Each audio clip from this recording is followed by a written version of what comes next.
بسم الله الرحمن الرحيم يا أيها الذين آمنوا اتقوا الله وذروا ما بقي من الربا إن كنتم مؤمنين.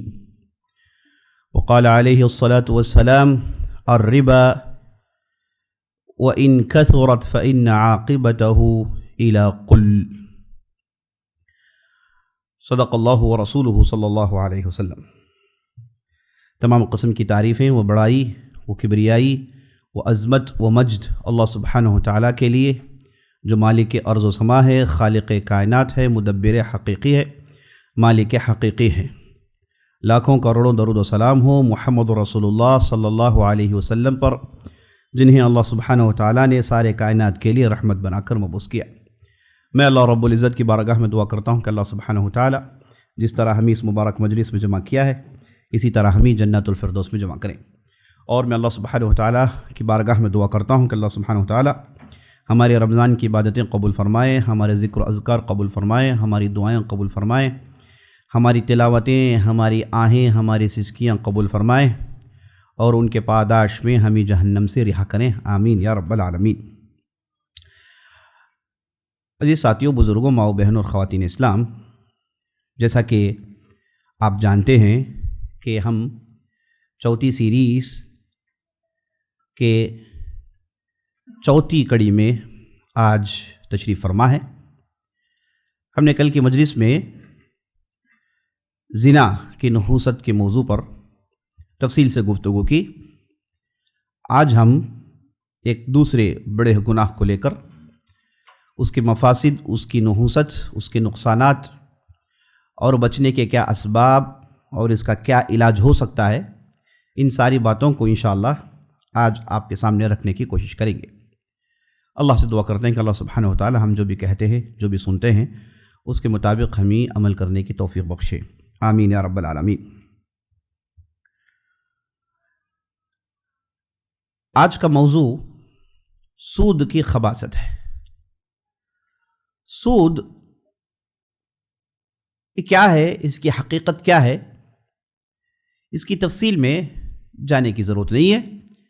ہم اس کے بارے میں جانتے ہیں، بلکہ یہ کہنا زیادہ درست ہوگا کہ آدمی پڑھا ہو یا نہیں پڑھا ہو، سمجھدار ہو نہیں سمجھدار ہو، امیر ہو کہ غریب ہو، یہ ایک ایسا گناہ ہے، یہ ایک ایسی خباثت ہے جو ہر معاشرے کو اپنے لپیٹ میں لے رکھا ہے. یہ ایسی بڑی مصیبت ہے کہ جتنی بھی کوشش کریں اس سے نکلنے کے لیے اسلام کے علاوہ کوئی دوسرا حل نہیں ہے. بہت ہی بڑی مصیبت اور بہت ہی بڑی اللہ سبحانہ و تعالیٰ کے غضب کو حاضر کرنے والی ایک چیز ہے سود. یہ جو سود ہے، اس کے بارے میں پہلے یہ دیکھتے ہیں کہ اللہ نے قرآن میں کیا کہا. اللہ نے قرآن میں سود کو لے کر بہت ساری باتیں بتائی. چلیے ایک ایک دیکھتے ہیں. پہلے اللہ سبحانہ و تعالیٰ کہتا ہے: الذین یأکلون الربا لا یقومون الا کما یقوم الذی یتخبطہ الشیطان من المس. جو لوگ سود کھاتے ہیں وہ قیامت کے دن ایسے اٹھائے جائیں گے گویا کہ ان کی جسموں میں شیطان گھسا ہوا ہے. پاگلوں کی طرح اٹھائے جائیں گے. یتخبطہ الشیطان من المس، شیطان نے جنہیں پاگل بنا رکھا ہے ویسے قیامت کے دن انہیں اٹھایا جائے گا. لا یقومون الا کما یقوم الذی یتخبطہ الشیطان من المس ذلك بأنهم قالوا انما البيع مثل الربا. وہ اس لیے کیوں یہ پگلا پن ان کے ہاں قیامت کے دن ہوگا. یہ پاگل ہونے کے سبب یہ ہے کہ انہوں نے دنیا میں یہ کہا کہ سود اور تجارت یہ تو دونوں ایک ہی ہیں، دونوں میں کیا فرق ہے، دونوں تو ایک ہی ہیں. اس میں بھی کچھ دیتے ہیں اور واپس لیتے ہیں. تجارت میں ہوتا یہ کہ آپ کوئی چیز خریدتے ہیں یا پھر کوئی چیز بناتے ہیں، محنت کرتے ہیں، پیسے لگاتے ہیں، پھر اسے بازار میں بیچتے ہیں، فائدے کے ساتھ بیچتے ہیں اور وہ فائدہ کماتے ہیں. اب سود میں بھی یہی ہے کہ آپ نے کسی کو پیسے دیے اور اسے کہا کہ بھائی استعمال کرو، جب بھی واپس کرو گے تھوڑا اس میں ایڈ کر کے دے دینا، تو انہوں نے کہا کہ بھائی ظاہری طور پر دونوں تو ایک ہے، انما البیع مثل الربا، سود تجارت جیسی ہے، دونوں میں فرق کیا ہے؟ انہوں نے یہ شکایت کی، اور یہ جو انہوں نے کہا اس کی وجہ سے قیامت کے دن انہیں پاگلوں کی طرح اٹھایا جائے گا، پاگلوں کی طرح اٹھایا جائے گا۔ اب قیامت کے دن جہاں مختلف عذابیں ہوں گی، وہاں پر یہ پاگلوں کی طرح انہیں اٹھانے کی کیا وجہ ہے؟ مطلب کیا اس کے اندر میسیج ہے؟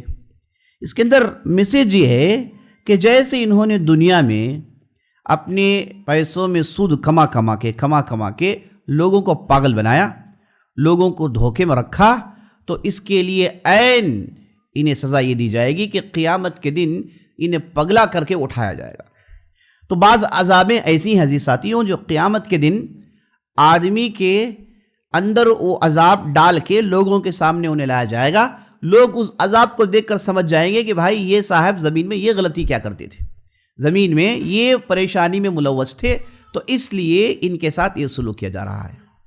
تو جیسے کہا گیا کہ جو آدمی جس کے پاس دوسری بیوی ہے جو انصاف نہیں کرتا، قیامت کے دن آئے گا تو اس کا چہرہ ایک طرف مائل ہوگا، لوگ اس کے چہرے کو ایک طرف مائل دیکھ کر پہچان لیں گے کہ یہ بے انصافی کیا کرتا تھا دنیا میں۔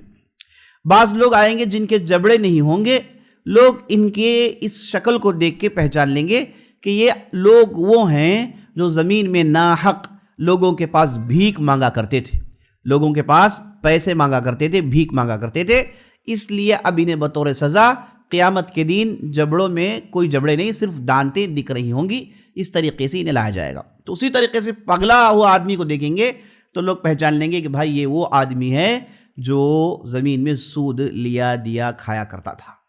تو اس کے پیچھے یہی حکمت ہے۔ اچھا، تو انہوں نے یہ کہا کہ بھائی سود تجارت جیسی ہے، تو اللہ سبحانہ وتعالیٰ نے جواب میں یہ نہیں کہا کہ بھائی صاحب دونوں میں فرق ہے، اس میں فلاں فرق ہے فلاں فرق ہے۔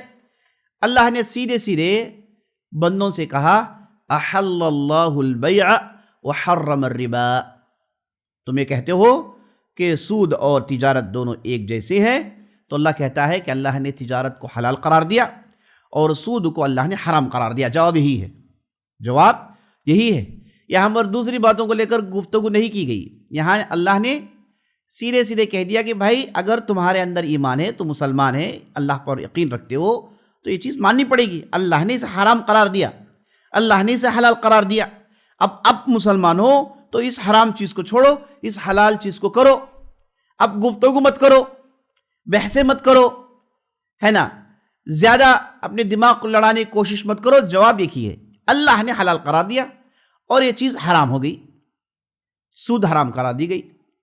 تو یہاں پر اللہ سبحانہ وتعالیٰ نے جس انداز سے جواب دیا، اس انداز سے ایک اہم نقطہ معلوم ہوتا ہے، وہ یہ ہے کہ اگر آپ کو حرام اور حلال ان چیزوں میں اگر کوئی چیز آپ کو سمجھ میں نہیں آئے، تو وہاں پر آپ کو سیدھے سیدھے اللہ کے احکامات پر، نبی صلی اللہ علیہ وسلم کی تعلیمات پر آمنا صدقنا کہنا ہے، کیونکہ ہر آدمی کو ہر بات سمجھ میں آئے یہ ممکن نہیں، اور احکامات جس کے اندر بہت ساری تفصیلات ہوتی ہیں، اس کے پیچھے بہت ساری تاریخیں ہوتی ہیں، ہے نا، تو بندے مومن کا طریقہ رویہ یہ ہوتا ہے کہ جیسے ہی اسے معلوم ہو جائے فلاں چیز حلال ہے اسے کرتا ہے، اور جو چیز حرام ہے اس سے دور ہو جاتا ہے۔ یہ بندے مومن کا یہی طریقہ ہوتا ہے، وہ یہ نہیں کوشش کرتا کہ بھائی مجھے یہ چیز سمجھ میں آئے، یہ لاجک مجھے سمجھ میں آئے تو ہی میں اسے مانوں گا، اگر نہیں آئے تو میں اس میں غور کروں گا، سمجھنے کی کوشش کروں گا، اگر سمجھ میں نہیں آئے تو میں نہیں کرنے والا ہوں۔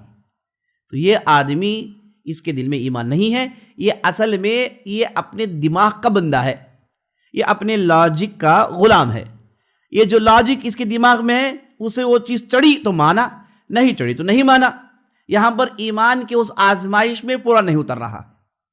اس لیے احکامات کے تعلق سے اور ہمارے دین میں اصول یہی ہے کہ بھائی اگر تمہارے دل میں ایمان ہو تو مانو، نہیں ایمان ہے تو ایمان لانے کی کوشش کرو، سیدھی سیدھی بات ہے۔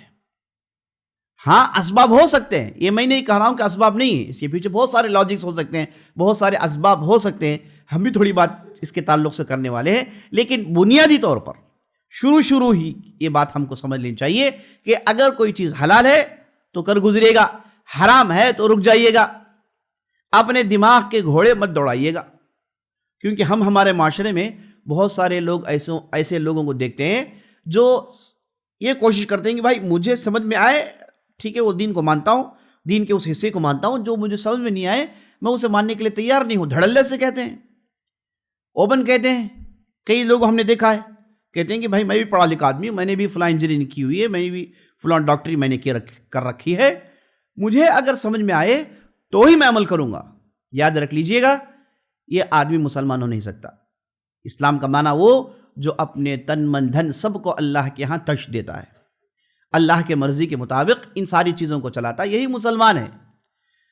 عقل کو سمجھ میں آئے، دماغ کو سمجھ میں آئے، ماحول کے حساب سے چلے تو کروں گا، یہ آدمی مسلمان ہو ہی نہیں سکتا، اس کے دل میں ایمان ہو ہی نہیں سکتا. تو اللہ سبحانہ و تعالیٰ نے جب انہوں نے کہا کہ بھائی صاحب سود اور تجارت دونوں ایک ہیں، تو اللہ نے کہا کہ سن لو، اللہ نے سود کو حرام قرار دیا اور اللہ نے تجارت کو حلال قرار دیا. بس یہی جواب ہے. احل اللہ بیع وحرم الربا،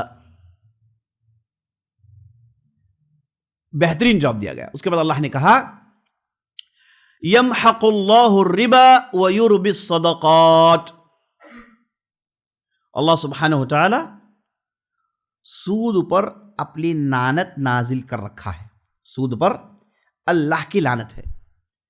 محق کہتے ہیں ایسی لعنت جو ہمیشہ ہوتی ہے. سود پر اللہ نے ہمیشہ لعنت بھیج رکھی ہے. یمحق اللہ الربا ویربی الصدقات، اور خیرات کو، صدقات کو دگنا چگنا کرتا ہے. ان اللہ لا يحب كل کفار اثیم. اور اللہ سبحانہ و تعالی بدترین گنہگار، کفر کرنے والے کو اللہ پسند نہیں کرتا.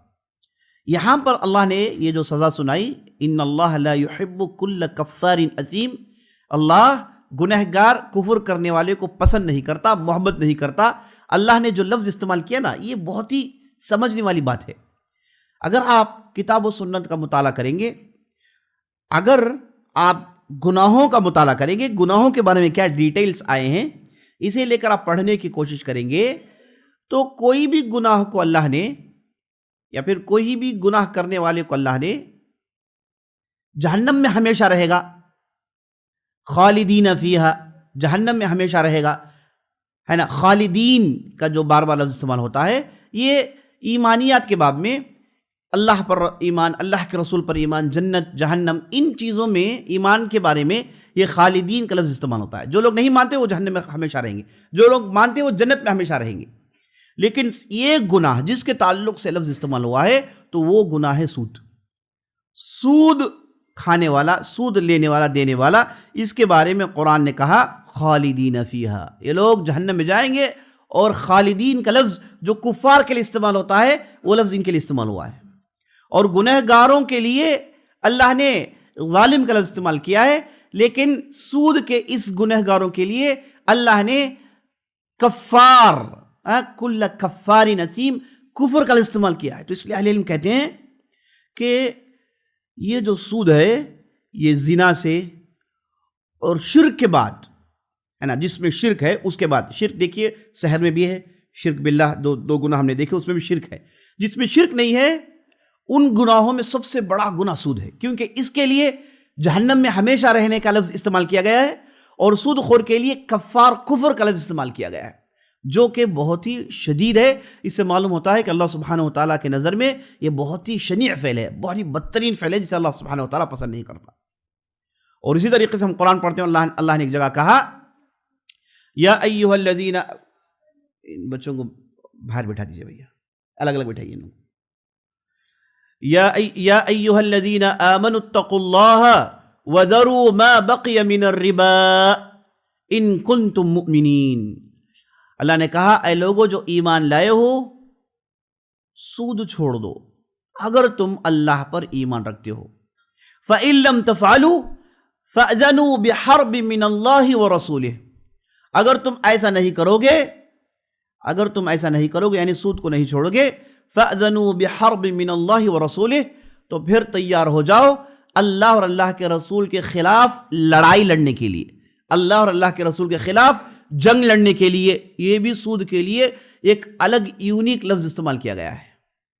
یہ اللہ کے خلاف جنگ لڑنا، یہ جو سزا ہے یہ 3 چیزوں میں سنایا گیا ہے، یہ بھی آپ سن لیجئے گا۔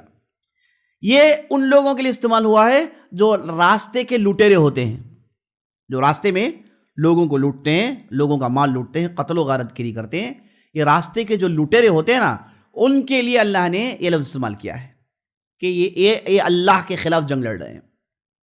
اور اس کے بعد ہم حدیث میں دیکھتے ہیں اللہ نے یہ لفظ یعنی اللہ کے خلاف جنگ لڑنا یہ ان لوگوں کے لیے استعمال کیا جو اللہ کے اولیاء کے ساتھ دشمنی کرتے ہیں۔ اللہ کے من عادى لي وليا فقد آذنته بالحرب، حدیث قدسی میں آیا ہے، اللہ سبحانہ وتعالیٰ کہتا ہے اگر کسی نے میرے ولی کے ساتھ چھیڑ خانی کی، اگر کسی نے میرے خاص بندے کے ساتھ چھیڑ خانی کی تو وہ جان لینا چاہیے کہ اس کے خلاف اللہ لڑنے والا ہے۔ تو جنگ کا اعلان، تو پھر یہاں آپ دیکھتے ہیں پہلا آپ نے دیکھا راستے کے لٹیرے کے لیے، دوسرا آپ دیکھ رہے ہیں اللہ کے خلاف جو ولی ہیں ان کے خلاف اگر کوئی کچھ کرے تو اللہ سبحانہ وتعالیٰ نے ان کے خلاف جنگ کا ذکر کیا۔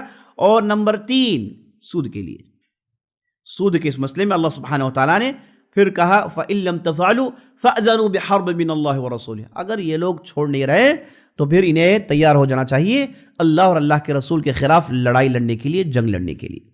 تو سود کے سبجیکٹ کے لیے اللہ نے کبھی خالدین کا لفظ استعمال کیا، کبھی کفار کا لفظ استعمال کیا، کبھی اللہ کے خلاف جنگ کا لفظ استعمال کیا۔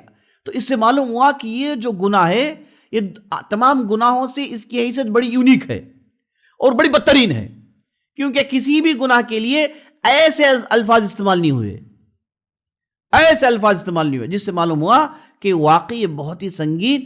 اور اس میں اور بھی سن لیجیے گا، اللہ سبحانہ وتعالیٰ نے کسی بھی قوم کے لیے کبھی بھی سود حلال نہیں قرار دیا۔ سود جب سے آدم آئے ہیں تب سے حرام ہے۔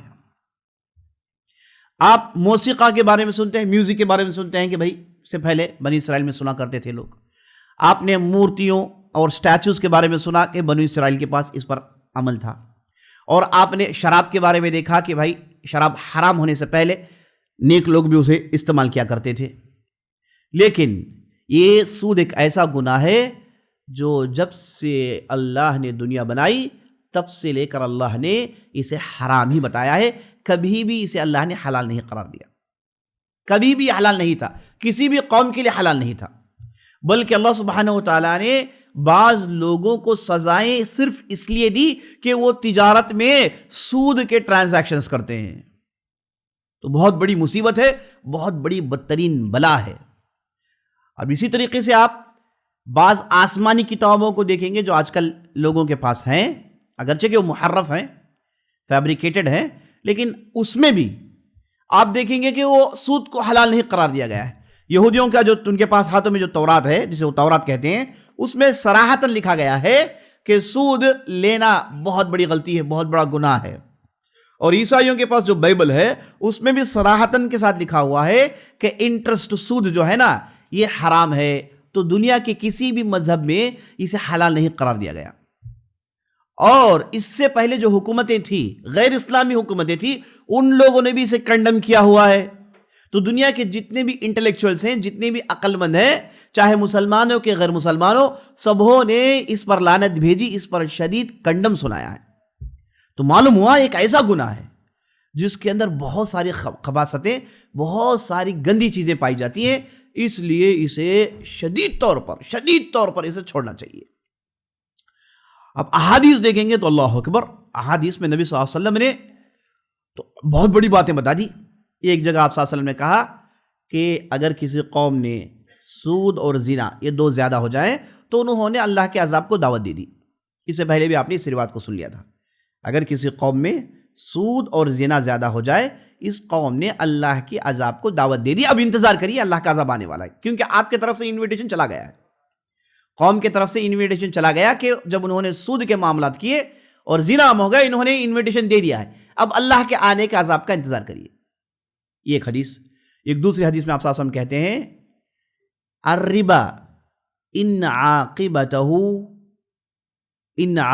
وان کثرت الی قل، یہ جو سود ہے یہ جو سود ہے اگرچہ کہ یہ بہت بڑھ جائے لیکن الٹیمیٹلی یہ زیرو ہوتا ہے. الٹیمیٹلی اس میں کچھ بچتا نہیں ہے، چونکہ اس میں اللہ سبحانہ و تعالیٰ نے اپنی برکت اٹھا لی، اس میں اللہ سبحانہ و تعالیٰ نے اپنی لعنت ڈال دی. تو ایک کر کے کوئی بھی آدمی سکون سے نہیں رہ سکتا، برکت بالکل بھی نہیں ہوتی ہے. اور جا کے ان لوگوں سے پوچھئے جو ان چیزوں میں پھنسے ہوئے ہیں، جو ان ٹرانزیکشن میں پھنسے ہوئے ہیں، وہ آپ کو بتائیں گے کہ یہ بات 100% صحیح ہے.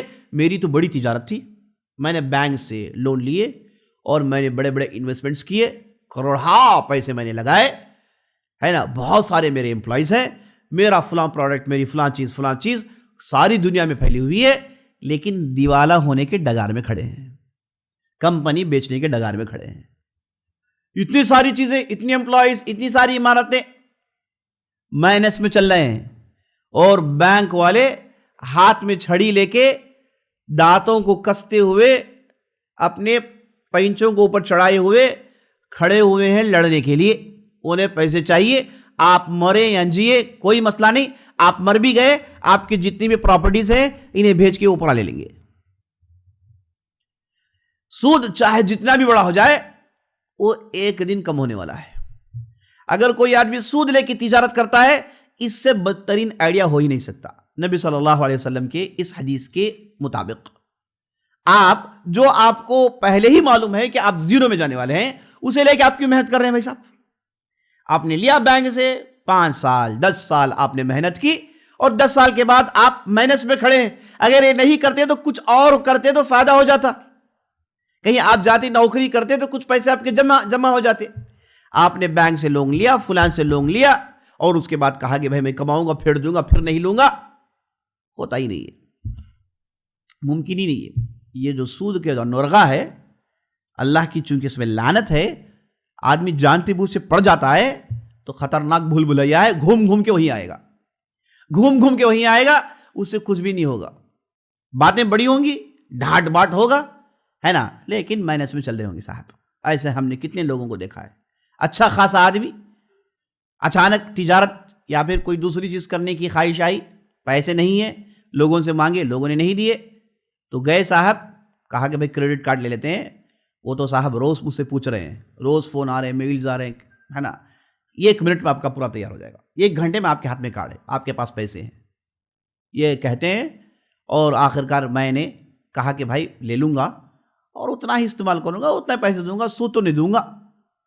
اور جن لوگوں نے سوچ کے ان کارڈوں کو لیا، ان کی پوری تجارت گئی، ان کی پوری کمائی گئی، گھر میں جھگڑے، پوری نحوست گھر میں آ گئی. اعوذ باللہ. کیونکہ اس میں اللہ کی لعنت ہے. یہ کرنے والا آدمی یاد رکھ لیجئے گا، گھر اس کا سکون نہیں ہو سکتا، اس کے اولاد نیک سے آ نہیں سکتی، نیک جی نہیں سکتی، اسے عبادت میں مزہ نہیں آئے گا. لعنت ہے نا بھائی صاحب. ایک حدیث میں نبی صلی اللہ علیہ وسلم نے کہا، لعن اللہ آکل الربا ومؤکلہ وکاتبہ وشاہدیہ. یہ بھی حدیث ہے. آپ صلی اللہ علیہ وسلم کہتے ہیں اللہ کی لعنت ہو سود کھانے والے پر، سود دینے والے پر، سود لکھنے والے پر، اس کی گواہی دینے والے پر، سب پر اللہ کی لعنت ہو. اللہ کی لعنت ہے تو کہاں سے پن پائے گا آدمی؟ ہو ہی نہیں سکتا نا بھائی صاحب. تو پھر ٹرائی کیوں کرے؟ ٹرائی کرنے کی کیا ضرورت؟ اٹھے سے بھوکے رہ جاتے، اٹھے سے بن اور چاہ سے کام چلا لیتے، لے کر کیوں برباد ہو گئے؟ اعوذ باللہ. اس کے بعد یہ جو بنک والے ہیں، بنک نہیں، جو بھی سود دیتا ہے اس کے سینے میں دل نہیں ہوتا ہے، اس کے سینے میں دل نہیں ہوتا ہے. سود خور انتہائی ایسے لالچ ہوتا ہے کہ وہ جب آپ نہیں دے سکتے تو اس کے آنکھوں میں آپ کی کڈنیاں دکھتی ہیں. وہ کہتا ہے کہ بھائی صاحب، یعنی یہ آدمی تو چلا گیا، اس کے 2 کڈنیاں نکال لیں گے، ہے نا، اس کے جو ہے فلاں اور آرگن نکال لے سکتے ہیں، کیونکہ وہ اس کے پاس انسانیت نہیں ہوتی ہے. وہ تو انسان کی شکل میں ایک درندہ ہوتا ہے. جو لوگ اس میں پھنسے ہوئے ان کے سر شاید زور سے ہل رہے ہیں، ہے نا. یہ بہت ہی منحوس چیز ہے. اللہ حفاظ فرمائے، اللہ حفاظ فرمائے. یہ جتنا آسان، جتنا ہمارے یہاں جیسے ہم لوگ سانس لے رہے ہیں، ویسے یہ چیزیں گھوم رہی ہیں ہمارے معاشرے میں. ہر آدمی کہیں نہ کہیں سے لنکڈ ہو گیا ہے. یہ اتنی بڑی نحوست ہے، اتنی بڑی نحوست جس سے انسان دور دور تک ہونا چاہیے. یہ اتنا اس کے اندر یہ چیزیں آ گئی ہیں، روز مرہ کے یوسیج میں ساری اتنی چیزیں آ گئی ہیں کہ اعوذ باللہ. تو ہم ہر طرف سے اللہ کے لعنت میں گھرے ہوئے ہیں. یہ اللہ رحمان رحیم ہے کہ ہماری ان غلطیوں کو معاف کرتا ہے اور ہمیں بخشتا ہے، اور ہم اور اللہ سے بخشش مانگتے ہیں اور اللہ سے گناہ کی تلافی کرتے ہیں، اللہ سے دعا کرتے ہیں کہ اللہ سبحانہ و تعالی ہم اور آپ کو اس نحوست سے بچا لے۔ بہت بڑا جال ہے جی ساتھیوں، بہت بڑا پلان ہے، بہت بڑا پلاٹ ہے، جسے بچا کے اللہ کے دشمنوں نے اللہ والوں کو پھنسائے رکھا ہوا ہے۔ اور نبی صلی اللہ علیہ وسلم نے اور بدترین باتیں بتائی ہیں اس سود کو لے کر۔ آپ صلی اللہ علیہ وسلم نے ایک حدیث میں ارشاد فرمایا، یہ جو سود ہے یہ لینے والا آدمی 36 مرتبہ زنا کرنے کے برابر ہے۔ اعوذ باللہ، بہت ہی کھٹن لفظ ہے، 36 مرتبہ زنا کرنے کے برابر ہے۔ کیوں اتنی شدت سے اس کام کو حرام قرار دیا گیا ہے؟ ابھی آپ نے سنا آدم سے لے کے حرام ہے، اور یہ جو کرتا ہے اس کے خلاف جو باتیں آپ نے سنی، اس سے رونگٹے کھڑے ہو جائیں گے۔ اب یہ بھی سن لیجئے گا، 36 زنا کے برابر ہے۔ ایک دوسری حدیث ہے اس میں اور بھی بدترین بات ہے، اس میں نبی صلی اللہ علیہ وسلم نے کہا کہ اگر کوئی آدمی سود کھاتا ہے تو گویا کہ اس نے نعوذ باللہ اپنے ماں کے ساتھ زنا کیا ہے، نعوذ باللہ۔ اس سے بدترین بات کیا ہو سکتی ہے؟ اس سے گری ہوئی بات کیا ہو سکتی ہے؟ آپ صلی اللہ علیہ وسلم یہ باتیں اس لیے بتا رہے ہیں کہ آدمی ان چیزوں کو چھوڑ دیں، اس میں پڑا ہوا ہے چھوڑ دے۔ سود لینے کے لیے کوئی پراپر گراؤنڈ نہیں ہے، مصیبت میں ہے اور مصیبت بڑھ جائے گی، مر رہا ہے اور موت میں پریشان، مرتا دوسروں کو لے کے ڈوبے گا۔ تو بہت ہی شنیع، بہت ہی بدترین فعل ہے۔ حدیث میں آپ پڑھیں گے آپ صلی اللہ علیہ وسلم نے ایسی باتیں بتائی ہے۔ اس سے بدترین بات کیا ہو سکتی ہے نا؟ زنا، وہ بھی ماں کے ساتھ، اعوذ باللہ۔ یہ کوئی صحیح دماغ والا انسان نہیں کر سکتا ہے کا۔ تو اس لیے یہ فعل اس لیے بڑی کٹن شدید اس تعلق سے سنائی گئی، الفاظ بہت ہی کٹن استعمال کیے گئے ہیں تاکہ انسان اس کار بد کو چھوڑ دے، اس کے نرغے میں نہ پھنسے۔ ایک جگہ اللہ سبحانہ وتعالی نے کہا، یا ایھا الذین آمنوا لا تأکلوا الربا اضعافا مضاعفہ، اے لوگو جو ایمان لائے ہو، سود کو مت کھاؤ دگنا چگنا کر کے۔ دگنا چگنا کر کے کیا مطلب؟ دگنا چگنا کس طرف اشارہ ہو رہا ہے؟ ہوتا یہ تھا جاہلیت میں کہ ایک آدمی جاتا سود خور کے پاس، اس سے کہتا ہے کہ بھائی مجھے مثال کے طور پر 100 روپے چاہیے، وہ دے گا 90 روپے، وہ کہے گا 10 روپے کیوں کم؟ پہلے سود کٹ ہو گیا، پہلے کٹ ہو گیا ہے، 90 روپے ہاتھ کو آ گئے آپ کے۔ آپ لے کر گئے، آپ نے تجارت کی، اس میں آپ کو پروفٹ ملتا ہے سمجھیے کہ 20%۔ کوئی بھی تجارت میں 20% مل جائے تو بڑی بات ہے، کوئی بھی تجارت میں 20% پروفٹ مل جائے تو یہ آدمی کے جو ہے دن میں جو ہے تارے دیکھ رہی ہے صاحب کو۔ کوئی تجارت میں ایسا ہوتا نہیں ہے، 5-10% بڑی بات ہے، 5-10% جو ہے بڑی بات ہوتی ہے، تو 20% تو بہت بڑی بات ہوگی۔ تو یہاں پر سود یہ بتایا جاتا ہے کہ تم نے ہم سے 100 روپے لیے اور اس میں 10% سود ہے، تو پہلے 10 روپے پکڑ کے 90 ہاتھ پہ دے دیے۔ اب 90 میں لے کر گیا آدمی، 1000 بھی محنت کر لے، جو یہ اس کا انویسٹمنٹ ہے، اسے پروفٹ ملے گا 5% کا، 10% کا۔ اب سود دینا ہے 10%، وہ گیا دے دیا، اس کے پاس کچھ ہے ہی نہیں۔ اگر اس نے تاخیر کی تو وہ سود خور کہے گا کہ تمہیں اس بار دینا تھا ایک قسط، تم نے نہیں دیا، تو اس کا جو ہے ڈیلے کا میں ایک اماؤنٹ اور ایڈ کرتا ہوں، ایک 2% اور ایڈ کروں گا۔ اب تمہیں مجھے ماہانہ 12% دینا ہے، نعوذ باللہ۔ پہلے سے 10% نہیں دے پا رہا، 12% ہو گئے۔ اب گیا وہ بھی دے نہیں پایا تو 12 سے ہو جائیں گے پھر 15، 15 سے پھر 20، اسی کو کہتے ہیں اضعاف مضاعفہ، دگنا چگنا کر کے کھانا۔ تو آخرکار یہ 100 روپے والی چیز، 100 روپے والے جو سود اس نے لیا، نعوذ باللہ، یہ واپس تو نہیں کرتا، اس کا تو گھر چلا گیا، اس کی کھیت چلی گئی، اس کے جانور اس نے بیچ دیے، اس کی گاڑی اس نے بیچ دی، وہ تو 100 روپے سے رکا ہوا ہے، سب کچھ چلا گیا، کنگال ہو گیا۔ اب جاتا ہے کسان، اس کے بعد وہ سیدھے سوسائڈ کر لیتا ہے، کیونکہ رہ نہیں سکتا وہ۔ یہ جو سود خور، جو مہاجن قسم کے لوگ ہوتے ہیں، ان کی زبانیں بڑی گندی ہوتی ہیں، اور یہ جو میں آپ کو بتا رہا ہوں، بعض لوگ اگر ان کا تعلق دیہاتوں میں ہے تو انہیں معلوم ہوگا کہ یہ کتنی مصیبت والی چیز ہے نا۔ ہر جگہ دیہاتوں میں یہ بڑی آسان سے لوگوں کو پیسے ملنے والی چیز ہے، اور اکثر و بیشتر لوگ اسی میں پڑے ہوئے ہیں، کبھی باہر نہیں آ سکتا آدمی، 1000 بھی کوشش کر لے، دن بدن مصیبت پر مصیبت، دن بدن مصیبت پر مصیبت، دن بدن ذلت، اعوذ باللہ، وہ نکل ہی نہیں سکتا۔ ایک آپ کا ہندوستان بھی آپ دیکھ لیجئے گا، یہ ہندوستان آپ نے عنقریب بجٹ سنا ہوگا، ہے نا، ہندوستان کے بجٹ 50,000 لاکھ کروڑ سے زیادہ ہے، اور یہ جو ہندوستان کا انکم ہے جو ٹیکسز کے ذریعے سے آتا ہے، فلان ذریعے سے یہ پورا انکم نکال کے ہندوستان 1 سال کا بجٹ نکالتا ہے، اور اس میں سے وہ 20%، میں اس سال کی بات بتا رہا ہوں، ابھی حال میں جو بجٹ ہوا، اس میں سے 20% ہندوستان صرف سود دیتا ہے۔ 20% بہت بڑی رقم ہے عزیز ساتھیوں، کئی ہزار کروڑ ہے جو کہ صرف اور صرف سود دیا جاتا ہے۔ ابھی اصل باقی ہے۔ ہندوستان کئی کنٹری سے اس کے تعلقات قائم کرتا ہے نا، فلاں کنٹری سے اس نے قرض لیے ہوئے، یو این او سے، آئی ایم ایف سے اس نے قرض لیے ہوئے، وہاں سے واپس کرنا ہے۔ یہ اصل کب واپس کریں گے؟ ہو ہی نہیں سکتا نا، سود ہی نہیں دے پا رہے ہیں۔ 20% اندازہ لگائیے، بجٹ جو ہوتا ہے ہندوستان کا، اس میں آپ دیکھیے ہندوستان کے بجٹ میں پڑھائی کے لیے، غریبی ختم کرنے کے لیے، انفراسٹرکچر کے لیے بہت ہی معمولی انویسٹمنٹس ہیں۔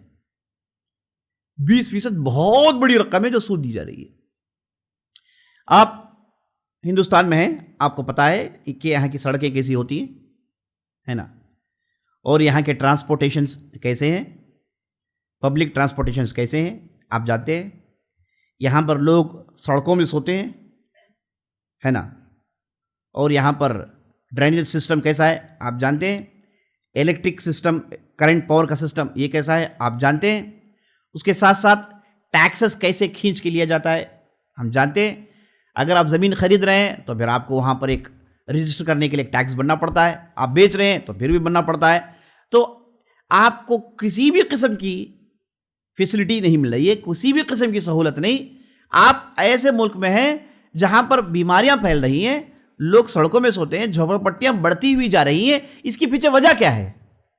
اس کے پیچھے وجہ ایک ہی ہے، ورنہ ہندوستان کا انکم بہت زیادہ ہے۔ یہاں پر 6 لاکھ سے زیادہ گاؤں ہیں جہاں پر مختلف قسم کے پیداوار ہوتے ہیں۔ اناج، بے حساب اناج ہوتا ہے ہندوستان میں، کئی لاکھ ٹن کا اناج ہندوستان سے نکلتا ہے۔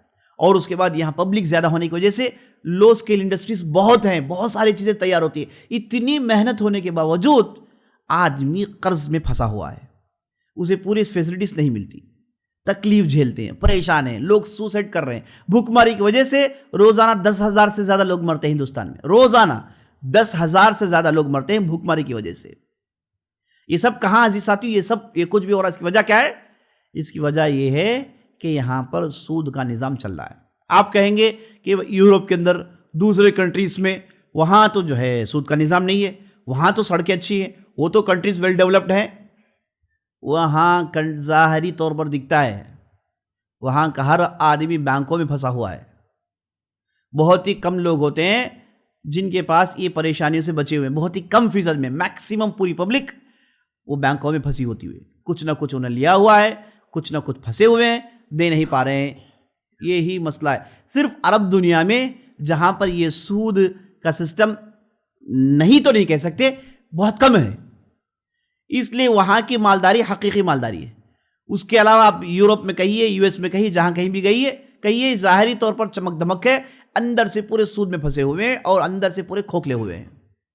اور حکومتوں نے پلان ڈال کے بینکوں کے ذریعے سے لوگوں کو پھنسائے رکھا ہے تاکہ وہ بڑی باتیں نہ کریں، تاکہ وہ حکومتوں کو مانیں، اور جو بھی ان پر بوجھ ڈالا جاتا ہے حکومتیں جھیلیں، لوگ جھیلیں، یہ ان کے پیچھے پلان ہوتے ہیں۔ تو عزیز ساتھیوں، یہ جو ہم ہندوستان میں دیکھ رہے ہیں، جو پریشانیاں جھیل رہے ہیں، اس کے پیچھے بھی یہی سود ہے۔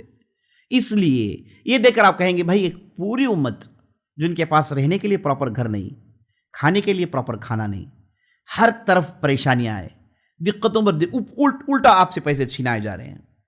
آپ چھوٹی بھی چیز خریدیں گے اس میں سے 5%، آپ جو کچھ بھی کریں گے اس میں سے 20%، 15%، 18% آپ سے پیسے چھینائے جا رہے ہیں، اور آپ کو کچھ ہے ہی نہیں۔ آپ تو ڈھانچہ ہے، اتنی ساری محنت، 8 گھنٹے محنت، 10 گھنٹے محنت کر رہے ہیں، کچھ بچا نہیں انسان کے پاس، پھر بھی تکلیف میں جھیل رہا ہے انسان۔ تو یہ جا کر چیک کریے کہ کتنے لوگوں کی اس میں بددعا لگ رہی ہوگی، کتنے لوگ پریشان ہو رہے ہوں گے۔ اس سارے کا سارا اس کی وجہ یہی سود ہے۔ تو اب آپ کو اندازہ ہوگا کہ نبی صلی اللہ علیہ وسلم نے کیوں کہا اتنی بڑی بات۔ نبی صلی اللہ علیہ وسلم نے اتنے کھٹن الفاظ اس اس گناہ کے لیے کیوں استعمال کیے، اور قرآن نے اس گناہ کو کیوں اتنا بڑا بتایا؟ کیونکہ اس میں دیکھیے ایک ہوتا ہے ایک انڈیویجول سے قرض سود لیا، واپس دے نہیں پایا، اس نے اسے غلام بنا لیا۔ ایک ہوتا ہے کہ ایک کنٹری دوسرے کنٹری سے لیتی ہے، یہاں پر پوری کنٹریز کو غلام بنایا جا رہا ہے۔ اسی سود کے اس پٹی میں کنٹریز کو غلام بنایا جا رہا ہے۔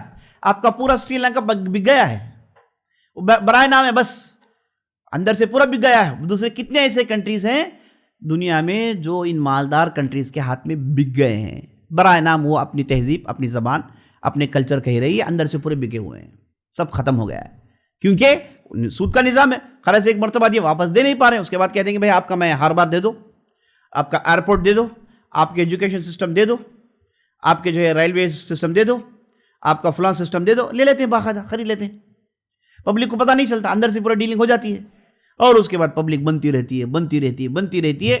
میں تو کہتا ہوں کہ بھائی ہم ہندوستان سے زیادہ کوئی دنیا میں گدھا نہیں ہے، ہم ہر قسم کی تکلیف جھیلتے ہیں اور گورنمنٹ کو کھلا رہے ہیں، ہر قسم کی پریشانی جھیل رہے ہیں۔ اتنی تکلیف جھیلنے کی کیا وجہ ہے بھائی؟ ہم تو محنت کر رہے ہیں نا، کون ایسا ہے بتائیے جو ہندوستان میں محنت نہیں کرتا؟ ساری دنیا میں نام ہے ہندوستانیوں کا، لیبر میں بڑا نام ہے، محنتیوں کے لسٹ میں پہلے آئیں گے ہم لوگ۔ اتنی ساری محنت کرنے کے بعد ہمیں کیا ریٹرنز مل رہا ہے؟ کچھ بھی نہیں مل رہا ہے بھائی صاحب، ہم اور غریبی میں جا رہے ہیں اور پریشان ہو رہے ہیں۔ اب دقت یہ ہے کہ ہم لوگ اتنے غلام بن گئے ہیں، دماغ ہمارا اتنا غلام بن گیا ہے کہ ہمیں بات سمجھ میں نہیں آتی کہ بھائی صاحب ہم غلام ہیں، اتنے ہم پستی میں پڑے ہوئے ہیں، اتنے تکالیف کے بیچ میں پھنس کے تڑپ رہے ہیں کہ ہمیں خود معلوم نہیں ہوتا کہ ہم غلام ہو گئے ہیں۔ اگر کوئی یہ کہے تو وہ سوچتا ہے کہ بھائی مجھے تنخواہ تو مل رہی، کھا رہا ہوں میں، لیکن وہ جو محنت کر رہا ہے 10 12 گھنٹے کی محنت، جو اپنا جسم لگا رہا ہے، اپنی ذہن لگا رہا ہے، اسے جو ریٹرنز ملتے ہیں وہ تو بادشاہوں کی طرح رہ سکتا ہے، لیکن اس ملک میں ہے تو اس سے جو ہے اس کے پرخچے اڑا دیے گئے ہیں، غلامی کا ٹھپا لگایا گیا۔ اب سے نہیں، جب سے ہندوستان کو آزادی ملی تب سے ان لوگوں نے ہندوستان کو غریب بنا، ورنہ ہندوستان تو بہت مالدار تھا جی ساتھیوں۔ ہندوستان دنیا میں سب سے مالدار ملک تھا جب مغلوں کی یہاں پر حکومت تھی، دنیا میں سب سے بڑا نام ہندوستان کا تھا، ہر کوئی ہندوستان آنا پسند کرتا تھا، ہندوستان میں آ کے تعلیم حاصل کرنا پسند کرتے تھے، ہندوستان میں رہنا پسند کرتے تھے، ہندوستان میں امن ہوا کرتا تھا۔ 350 سال جو مغلوں کا زمانہ رہا تو اس وقت ہندوستان کی جو منی ویلیو تھی آخری زمانے، مغلوں کے آخری زمانے میں، اس وقت $1 $100 سے زیادہ تھا، $1 $100 سے زیادہ تھا۔ سارے یورپ کے لوگ یہاں آنا پسند کرتے تھے، ایسٹ انڈیا کمپنی یہاں کیوں آنا چاہتی تھی؟ یہاں کے سامان کیوں لے جانا چاہتی تھی؟ یہاں کی زمین بڑی زرخیز ہے، یہاں کے لوگ عقل مند ہیں، سمجھدار ہے۔ اور جب آزادی سے پہلے تک، انگریز آنے سے پہلے تک ہندوستان میں کوئی آدمی بھیک نہیں مانگتا تھا۔ کہا جاتا ہے کہ برٹش ایک کوئین تھی، اس نے ایک بہت ہی انٹلیکچوئل آدمی جس کا نام میککائی تھا، اسے اس نے بھیجا، کہا کہ جاؤ ہندوستان کا دورہ کرو اور آ کر مجھے رپورٹ دو کہ کیسے ہم ہندوستان کو کنٹرول کر سکتے ہیں۔ پہلے انگریز آئے، کمپنی کے ذریعے سے آئے، انہوں نے تجارت کی، تجارتی اڈوں کو پکڑا، پھر لڑائیاں ہو گئی، پھر اس کے بعد یہ کمپنی پوری کی پوری کوئین کے ہاتھ میں چلی گئی، پوری برٹش کنٹری نے پورے ہندوستان کو اپنے ہاتھ میں لے لیا 1857 کے بعد۔ تو اس کے بعد اس عورت نے بھیجا ایک آدمی کو کہ وہ ہندوستان میں چیک کریں، آ کر رپورٹ دیں کہ کیسے ہندوستان کو کنٹرول کر سکتے ہیں۔ تو وہ واپس گئے صاحب، انہوں نے رپورٹ دیا کہ ہندوستان کو آپ کنٹرول نہیں کر سکتے، اور وجہ یہ بتایا کہ یہاں پر کوئی بھیک مانگتا نہیں ہے۔ میں سری نگر سے لے کے کنیا کماری تک گھوم چکا ہوں، جتنا بھی بڑا ہندوستان ہے سب میں نے دیکھ لیا، یہاں پر میں نے کسی کو بھیک مانگتے ہوئے نہیں دیکھا۔ مطلب یہ کہ ان کی مالی حالت ٹھیک ہے، سب آدمی چین و سکون سے، اطمینان سے ہے۔ تو جب لوگوں کا پیٹ بھرا ہوا ہوتا ہے تو وہ سیدھے سیدھے حکومت پر کلام کریں گے، حکومت چلانے والوں کو دیکھیں گے کہ ٹھیک سے چلا رہے ہیں کہ نہیں چلا رہے ہیں۔ اس حالت میں آپ ادھر حکومت نہیں کر سکتے، اگر حکومت کرنا ہے تو حالات کو بدلنی ہے۔ تو حالات کیسے بدلیں؟ ان کے یہاں بھوکماری عام ہونی چاہیے، ہے نا، ان کی تجارتیں ٹھپ ہونی چاہیے، انہیں غلام بنانا چاہیے۔ تو آج سڑک میں آپ نکلتے ہیں، کتنے بھیک مانگنے والے ہیں؟ ہم تعجب پڑھتے ہیں، ہوتا ہے جب ہم تاریخی کتابوں کو پڑھتے ہیں، اچھا کوئی جو نہیں تھا بھیک مانگنے والا، کتنی عجیب بات ہے۔ دیکھیے آج آپ سڑک میں چلتے ہیں جو چاروں طرف بھیک مانگنے والے ہیں، چاروں طرف آپ کے سامنے کھڑے ہوئے ہیں، دے دو بھائی صاحب، دے دو بھائی صاحب، دے دو بھائی صاحب۔ آپ ٹریفک میں سگنل کے پاس رک نہیں سکتے، گھر کے باہر نہیں آ نہیں سکتے، مسجد کے باہر نکل نہیں سکتے، تو لوگ بھیک مانگ رہے۔ اتنا بدترین عالم ہندوستان کا کیسے ہو گیا؟ کیونکہ یہاں پر انہوں نے باقاعدہ سود کا نظام لایا اور یہاں کے جو بھی مالدار تھے انہیں پکڑا، ان کی تجارتوں کو دبایا، انہیں برباد کیا، اپنی تجارتوں کو ڈالا، یہاں کے لوگوں سے پیسے لوٹے، سود کا وہ بینک کا سسٹم نافذ کیا، تو آپ کے یہاں بھیک مانگنے والوں کی بہت بڑی تعداد کھڑی ہو گئی۔ جب ان مغلوں کی حکومت تھی تو اندازہ لگائی ایسے ایسے کارخانے تھے، کہا جاتا ہے کہ یہ کپڑے کا پورا تھن اتنا نائس کام ہوتا تھا کہ انگلی میں لپٹا جا سکتا تھا، ایک انگلی میں پورا تھن لپٹ لیتے تھے، اتنی بہترین کارخانے، بہترین یہاں پر کاریگری ہوتی تھی۔ لیکن ان ظالموں نے پلان ڈال کے ہندوستان کو غلام بنایا، اور غلام بنانے میں جو ہتھیار انہوں نے ہمیشہ استعمال کیا وہ ہے سود، وہ ہے بینک۔ اور سب سے پہلے بینک کا کانسیپٹ ڈیولپ کرنے والے یہی یہودی تھے۔ اسی لیے دیکھیے اللہ سبحانہ وتعالیٰ نے ان لوگوں کو بار بار ان پر لعنت بھیجی، کیونکہ جیسے ہی موقع ملتا یہ سود کا سسٹم شروع کر لیتے۔ کسی بھی قوم کے درمیان گئے تو یہ لوگ مہاجن بن جاتے ہیں اور لوگوں کو پیسے دیتے ہیں، سود کھاتے ہیں، جائیں گے عبادت کریں گے لیکن سود تو کھائیں گے، یہ ان کی تجارت ہے، یہ ہمیشہ سے یہی کرتے آئے ہیں۔ پورے یورپ کو انہوں نے اسی طریقے سے ڈبایا، اسی لیے یورپین ان سے پریشان رہے کہ بھائی ہر آدمی ان سے قرض دار ہے، ہر آدمی سے رحم کرتا ہی نہیں، اسے تو پیسے چاہیے۔ تو شیطان نے ان یہودیوں کو ان سود کے طور و طریقے سکھائے، اور سود کے ذریعے سے انہوں نے پورے یورپ کو ہڑپا، وہ خوب لوٹا، اس لیے وہ لوگ بھی پریشان ہو گئے، مار بھگایا، کہا کہ جاؤ فلسطین بس جاؤ، ہم لوگوں کو چھوڑ دو۔ تو عزیز ساتھیو، یہ سود اتنا منحوس چیز ہے، میں بڑا تعجب کرتا ہوں کہ اتنی ساری باتیں، اتنا اللہ نے، اللہ کے رسول نے کہا، اس کے باوجود ہمارے معاشرے میں اس سے لوگ بچتے نہیں ہیں، ہے نا۔ ان کی کوشش ہوتی ہے کہ بھائی میں دکھ جاؤں، اچھا ایک مہینہ میرا ٹھیک سے چل جائے، یہ ایک سال میرا ٹھیک چل جائے، اب تو مسئلہ حل ہو جائے گا نا، اب تو مجھے پیسے مل جائیں گے فوراً کارڈ ڈالنے کے ساتھ ساتھ، بات کا بعد میں دیکھا جائے گا۔ یہاں پر پھنستے ہیں، خطرناک پھنستے ہیں، پورے کا پورا کئی لوگ ابسکانٹ ہو کے بھاگ گئے، اس کے پیچھے یہی سود ہے عزیز ساتھیو۔ تو قرآن حدیث میں اس سود کی نحوست کو بدترین بتایا گیا۔ چلیے اب اس کے اسباب پر غور کرتے ہیں، کیوں ہوتا کیا ہے اس کے اندر۔ اچھا، اس سے پہلے اسلام میں دو قسم کے سود ہیں، اسی بھی آپ جان لیجیے گا۔ یہ کہتے ہیں ربا النسیئہ، ایک ہے ربا الفضل۔ تھوڑی بہت سمجھنے والی باتیں ہیں۔ ربا النسیئہ، اللہ نے قرآن میں کہا ربا النسیئہ زیادۃ فی القر انما النسیء زیادۃ فی الکفر۔ یہ جو نسیئہ ٹائپ کا جو سود ہے، یہ کفر میں انسان کو اور زیادہ کرتا ہے۔ کیا مطلب نسیئہ کا؟ وہی آپ نے کسی 100 روپے لیے، واپس آپ کریں گے 120، تاخیر ہوگی وہ بڑھتا جائے گا، تاخیر ہوگی بڑھتے جائے گا، اسے کہتے ہیں ربا النسیئہ۔ نسیئہ مطلب تاخیر پر پیسے بڑھانا، مہلت ملی پیسے بڑھتے جائیں گے، جتنی مہلت ملی اتنے پیسے بڑھتے جائیں گے، اسے کہتے ہیں ربا النسیئہ۔ اسے اللہ نے کہا زیادۃ فی الکفر، کفر میں یہ زیادتی اختیار ہوگی اس سے۔ ایک ہے دوسرا ربا الفضل۔ ربا الفضل کہتے ہیں یہ تجارت میں پڑنے والی سود ہے۔ ربا النسیء کیا ہے؟ کیش میں آپ نے میرے پاس سونے کے سکے لیے، اشرفیاں لیے، آپ نے درہم مجھ سے لیے، واپس کریں گے تو ایکسٹرا کریں گے، یہ ہے ربا النسیء۔ اس میں تجارت نہیں ہے، کسی نے آپ سے پیسے لیے، واپس کرے گا تو ایکسٹرا کرے گا۔ ربا الفضل تجارت میں کیا مطلب؟ تجارت 6 ایسے کیٹیگریز ہیں، نبی صلی اللہ علیہ وسلم نے کہا کہ اس میں سود ہوتا ہے۔ کیا ہے 6 کیٹیگریز؟ نبی صلی اللہ علیہ وسلم نے کہا الذهب بالذهب، الذهب بالذهب۔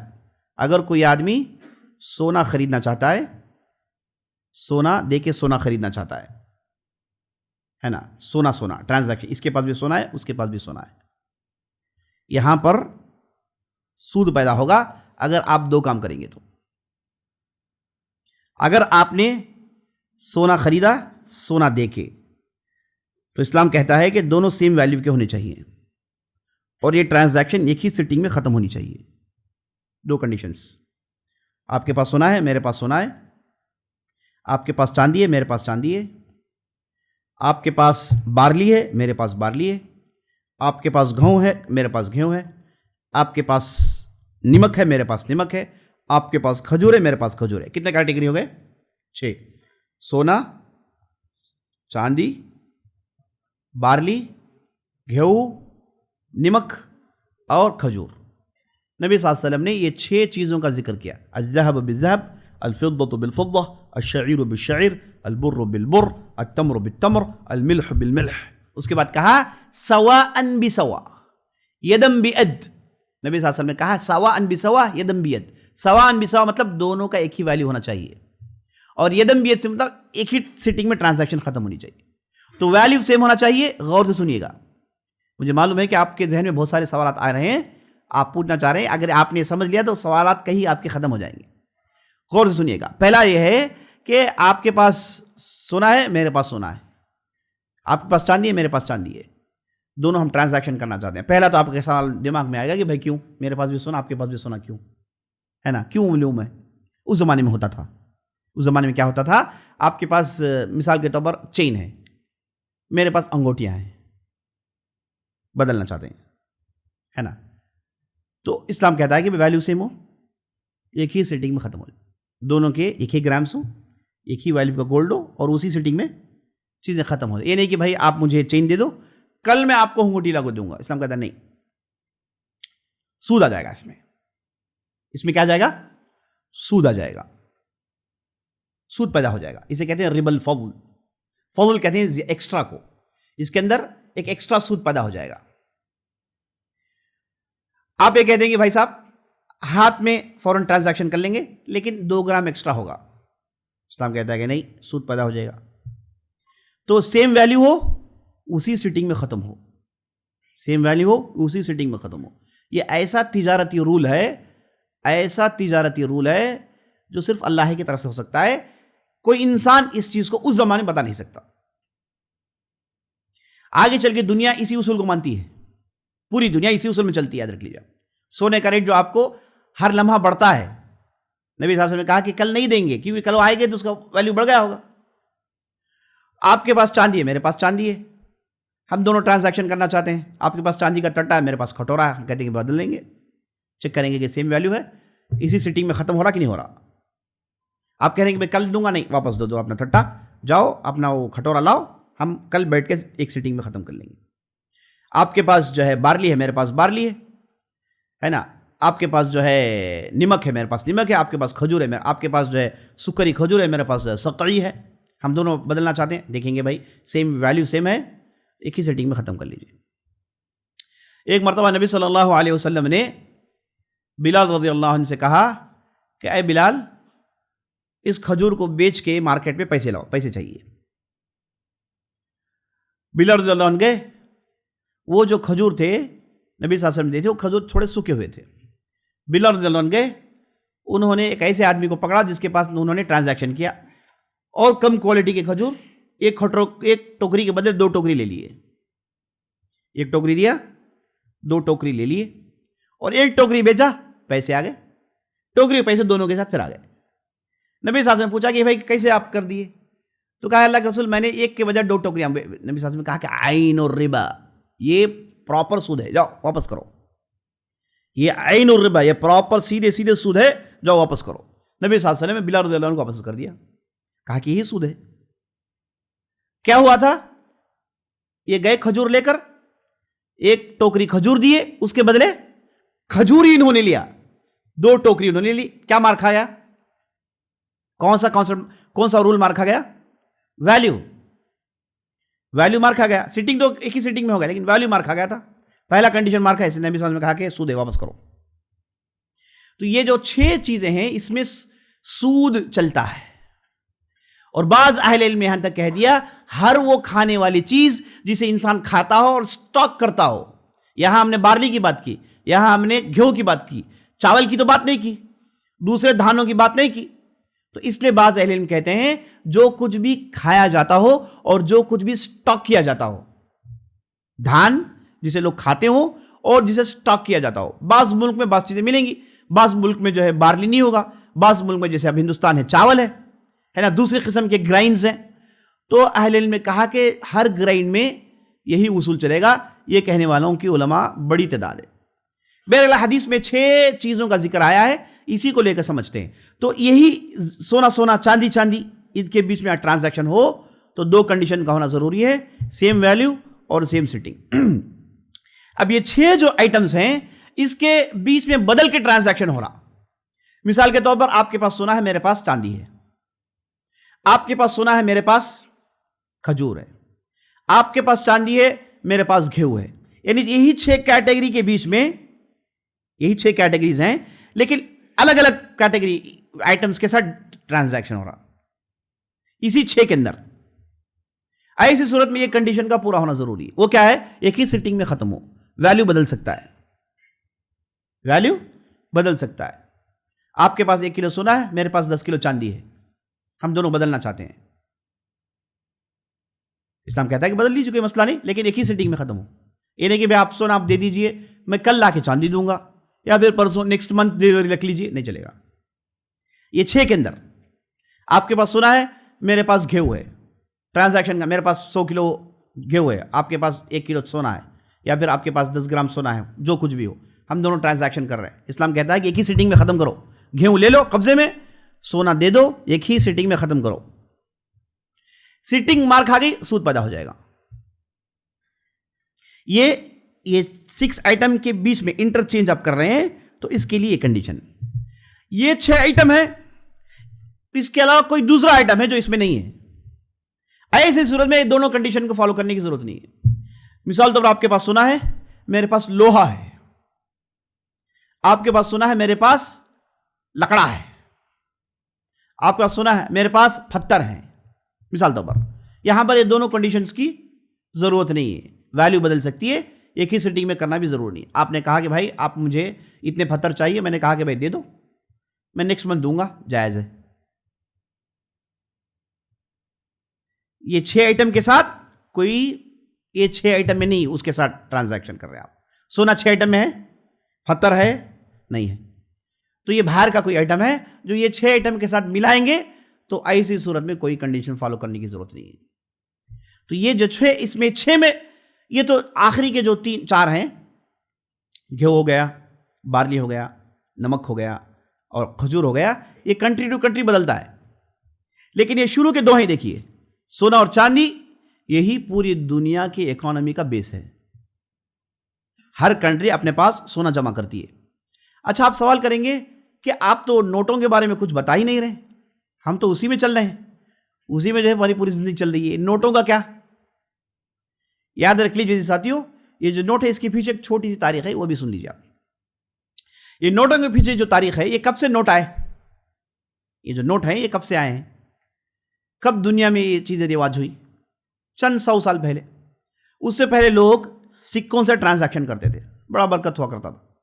میرے پاس سونے کے سکے ہیں جسے دینار کہتے ہیں، میرے پاس چاندی کے سکے ہیں جسے درہم کہتے ہیں. سونے کے سکے، چاندی کے سکے، ساری دنیا اسی میں چلتی تھی. یہ جو سونا ہے اس کی ویلیو اتنی کیوں بھائی؟ آدم علیہ السلام کے زمانے سے اس کی ویلیو ہے. چاندی کی آدم علیہ السلام کے زمانے سے ویلیو ہے. سونا اور چاندی کی اس زمانے سے، جب سے انسان کو عقل آئی تب سے ان 2 چیزوں کو انسان جمع کرتے ہوئے آ رہا ہے. اس کی وجہ کیا ہے؟ اس کی وجہ یہ ہے کہ سونا خراب نہیں ہوتا، زنگ نہیں چڑھتا. چاندی میں زنگ نہیں چڑھتا، اور سونا اسے جیسے چاہیے گھمائیے گھوم جائے گا، اس میں زنگ نہیں چڑھتا. یہ بہت ہی اہم اور بہت ہی بہترین ایک دھات ہے، ایک میٹل ہے جو انسان نے ہمیشہ اپنے پاس رکھنا پسند کیا، اور دیکھنے کے لیے بڑا خوبصورت ہوتا ہے، چمکتا ہے. دوسرا کوئی ایسا میٹل ہوتا نہیں. لوہا ایسا نہیں ہوتا. لوہا آپ جو ہے رکھیں گے تو زنگ چڑھ جائے گا اور اس کے پرزے نکل جائیں گے، لیکن سونا ایسا نہیں ہوتا. آپ زمین میں دفن کر دیجئے، 1 سال کے بعد آئیے رہے گا وہی. یہ سونے کی خوبی ہے. اسی لیے ہمیشہ انسانیت سونا اور چاندی کو جمع کرتے ہوئے آئی. اسی کو لوگوں نے اپنی جمع پونجی، اپنا خزانہ مانا ہے. تو یہ پہلے سے چلتا ہوا آ رہا ہے. تو ایک ہو گیا سونا، ایک ہو گیا چاندی. اب ہوتا یہ تھا اس زمانے میں کہ لوگ تجارت کے لیے سفر کرتے تھے. میں یہاں ہوں، میں چائنا جانا چاہ رہا ہوں، وہاں سے مجھے کپڑے لانا ہے، تو میں کیا کروں گا؟ میرے ساتھ اشرفیاں لے جاؤں گا، جا کے وہاں پر چیزیں خرید کے پھر آؤں گا. اب مسئلہ یہ ہو گیا کہ میں اشرفیاں لے کے سفر کروں، راستے میں لٹیرے ہوں گے، گم جائے گا، ہے نا؟ راستے کا سفر ہے، کہیں بھی کچھ مس ہو جا سکتا ہے، کچھ بھی دقت ہو سکتی ہے. تو اسے کیسے سیف گارڈ کریں؟ اور اس کے بعد وہاں پر جو لوگ ہیں ان کے پاس جو ہے انہیں کیش چاہیے اور سامان تو مجھے چاہیے. تو یہاں پر ایک کانسیپٹ پیدا ہوا. وہ کانسیپٹ یہ تھا کہ لوگ ایک بینکر کے پاس جاتے، جسے اس زمانے میں صیرفی کہا جاتا تھا، اس کے پاس جاتے. جا کے کہتے ہیں بھائی یہ لو میرے پاس 100 سکے ہیں سونے کے. وہ 100 سکے لیتا ہے اور اس کے بعد وہ ایک ڈاکومنٹ لکھ کر دیتا ہے کہ فلاں فلان اس سے میں نے 100 سکے لے لیے. تو یہ جو ڈاکومنٹ ہے اس میں وہ سیل لگائے گا اور سائن ڈالے گا, کہے گا کہ یہ ڈاکومنٹ آپ کا ہو گیا 100 سکے کے برابر.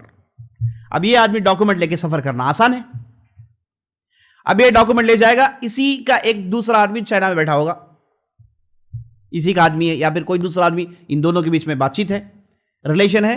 تو یہ جائے گا آدمی, یہ ڈاکومنٹ دے گا, اس کے پاس سے 100 سکے نکالے گا, جائے گا بازار میں مال خریدے گا اور اس کے بعد وہ مال لے کے واپس آ جائے گا. تو اس طریقے سے یہ ڈاکومنٹس بننا شروع ہوئے. یہاں تک تو مسئلہ اچھا تھا. یہ جو آپ کے پاس جو نوٹ ہے 100 روپے کا نوٹ, جو بھی پیسوں کا نوٹ ہے, اسے اٹھا کر دیکھیے, اس میں گورنر کا سائن ہوگا. گورنر اس میں کہے گا, وعدہ کرے گا کہ میں اس نوٹ کے جو 10 روپیز کی جو ویلیو ہے, یہ ویلیو کی ذمہ داری میری ہے. یہ کہے کہ گورنر سائن ڈالا ہوا ہوگا, RBI کا گورنر سائن ڈالا ہوا ہوگا. وہ اگر سائن نہ ہو تو نہیں چلے گا. وہ گویا کہ ایک دستاویز ہے, ایک ڈاکومنٹ ہے جو نوٹوں کی شکل بعد میں اختیار کر چکا ہے. بعد میں کیا ہوا, بعد میں اس میں داخل ہوئے یہودی, اس میں داخل ہوئے سود خور. انہوں نے کیا کیا, انہوں نے لوگوں کے ساتھ کہا کہ بھائی آپ لوگ اپنے پاس سونے کے سکے کیوں رکھتے ہو, آپ کے پاس یہ چاندی کے سکے کیوں رکھتے ہو. اور اس کے بعد ماحول خراب کیا. چوروں سے کہا کہ جاؤ لوٹو, فلاں سے کہا کہ جاؤ لوٹو. تو لوگوں کے اندر انسیفٹی پیدا ہو, کہا کہ بھائی اتنے پیسے میں کیوں رکھوں. تو ان لوگوں نے کہا کہ لاؤ پیسے ہمارے پاس رکھو, سیف رہیں گے, اور کاغذ اپنے پاس رکھو, گم جائے تو آنا دوسرا کاغذ لے جانا. ایسے کہہ کہ ان لوگوں نے لوگوں کی پوری سمپتی اپنے پاس جمع کر لی. لوگوں کے ہاتھوں میں کیا ہے, آگے ایک صاحب اسکیپ ہو گئے تو خراب پیپر رکھیے, غور سے دیکھیے کیسے ہے اس پیپر, ہے نا, وہ تو بھاگ جائیں گے.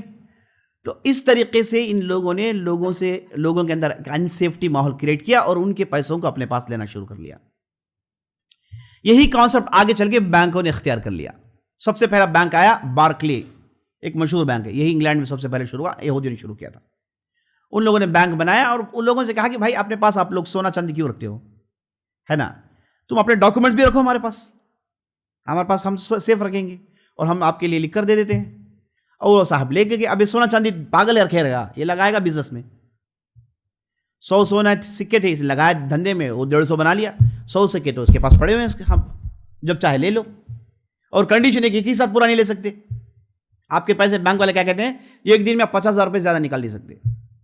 آپ کے پیسے بھائی میرے 1 کروڑ روپے پڑے, کہے گا نہیں, روزانہ لمٹ اتنی ہے, آپ 50,000 روپے زیادہ نکال نہیں سکتے, اتنا ہی لمٹ ہے, اتنا ہی نکالیں, کیونکہ اتنا اس کے پاس نہیں ہے. آپ کے پیسوں کو اس نے تجارت کر ڈالی, اس نے کہیں اور لگا دیا ہے پیسہ, آپ پوچھیں گے تو نہیں دے گا, ہے نا. اس لیے کمپلسری آپ کے سیونگ بینکس میں ایک پرسنٹیج سود کا ڈالتا ہے, فکسڈ. کیوں ڈالتے ہیں بھائی, وہ پگلا گیا کیا وہ, نہیں, آپ کے پیسوں کا وہ کچھ اور استعمال کر رہا ہے, اس کا دگنا چگنا کوئی دوسرا دھندا کر رہا ہے وہ, تو آپ پر رحم کر کے وہ تھوڑے پیسے ڈال رہا ہے, اس مقصد سے کہ آپ اور پیسے ڈالیں گے. رحم کر کے نہیں, اس مقصد سے کہ آپ اور پیسے اس میں رکھیں گے, اور جتنا زیادہ پیسے رکھیں گے اتنا زیادہ اس کے لیے استعمال میں آ جائے گا. تو اس طریقے سے بینک کا کانسیپٹ شروع ہوا. اب اس کے بعد حکومتوں نے اتفاق کر لیا کہ آپ کے پاس اگر ایک سکہ ہے سونے کا تو 10 نوٹوں کو چھاپ لو, کوئی مسئلہ نہیں. اور بعض حکومت ایسی ہیں جن کے پاس سونا نہیں لیکن نوٹ خوب رکھے ہوئے ہیں, بے شمار ان کے نوٹ ہیں. ایران کے پاس اگر آپ ناشتہ کرنے کے لیے جائیں گے تو آپ کو 2 ملین چاہیے, 2 ملین تومان چاہیے. تومان ان کے جو ہے کرنسی ہے نا. ان کی کرنسی میں ہر نوٹ میں 6 صفر ہوتے ہیں, ہر نوٹ میں 6 صفر شروع ہوتی ہیں. مانا یہ کہ ان کے پاس سمپتی میں کوئی سونا نہیں ہے, کاغذات انہوں نے چھاپ رکھا ہے.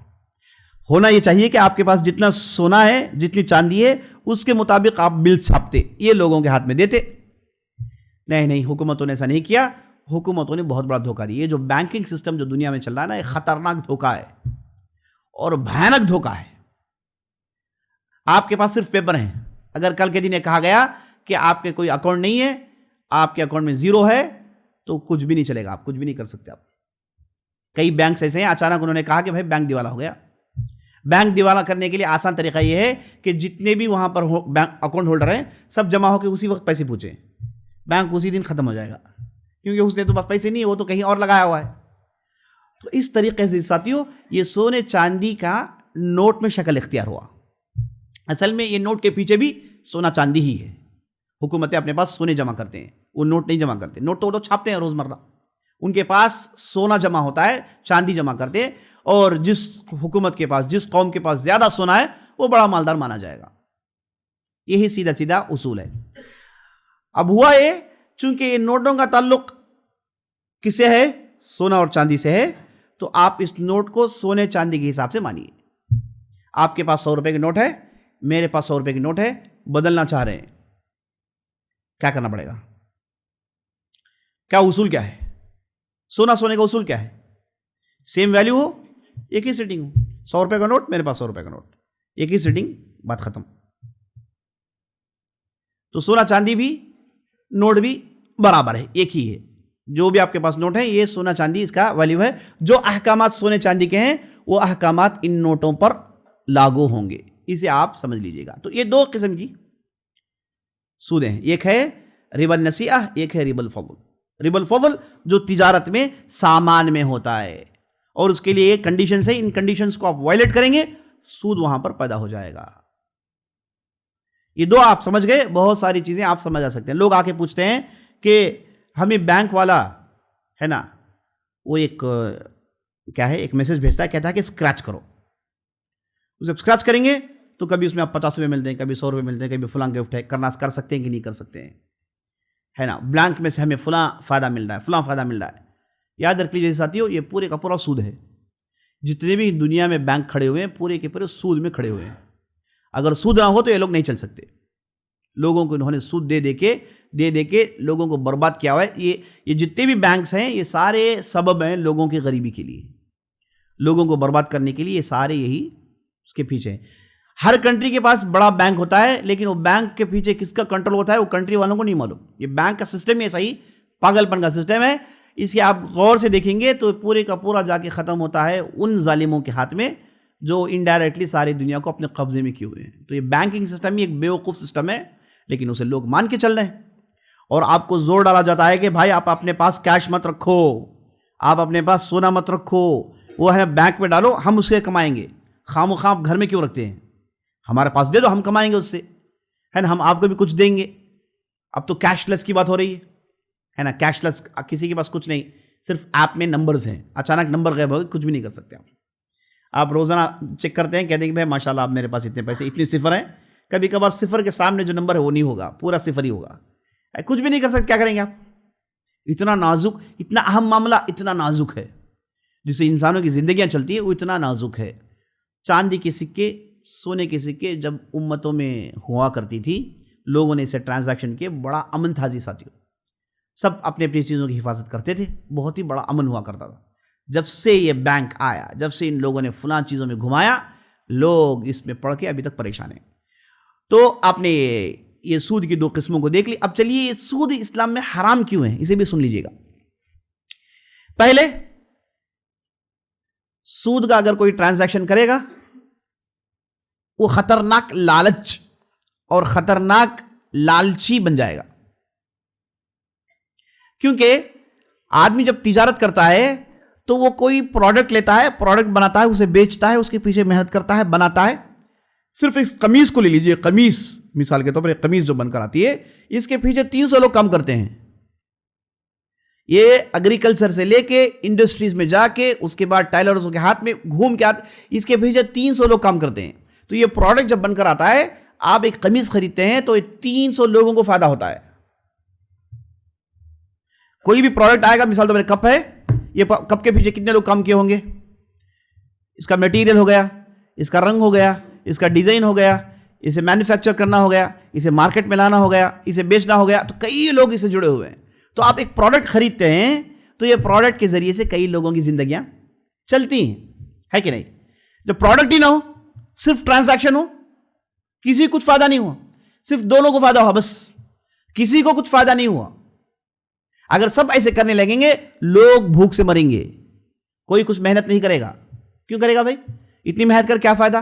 چلو میں بھی سود میں کماتا ہوں, لو پیسے, لو واپس پیسے دو. محنت کریں گے نہیں.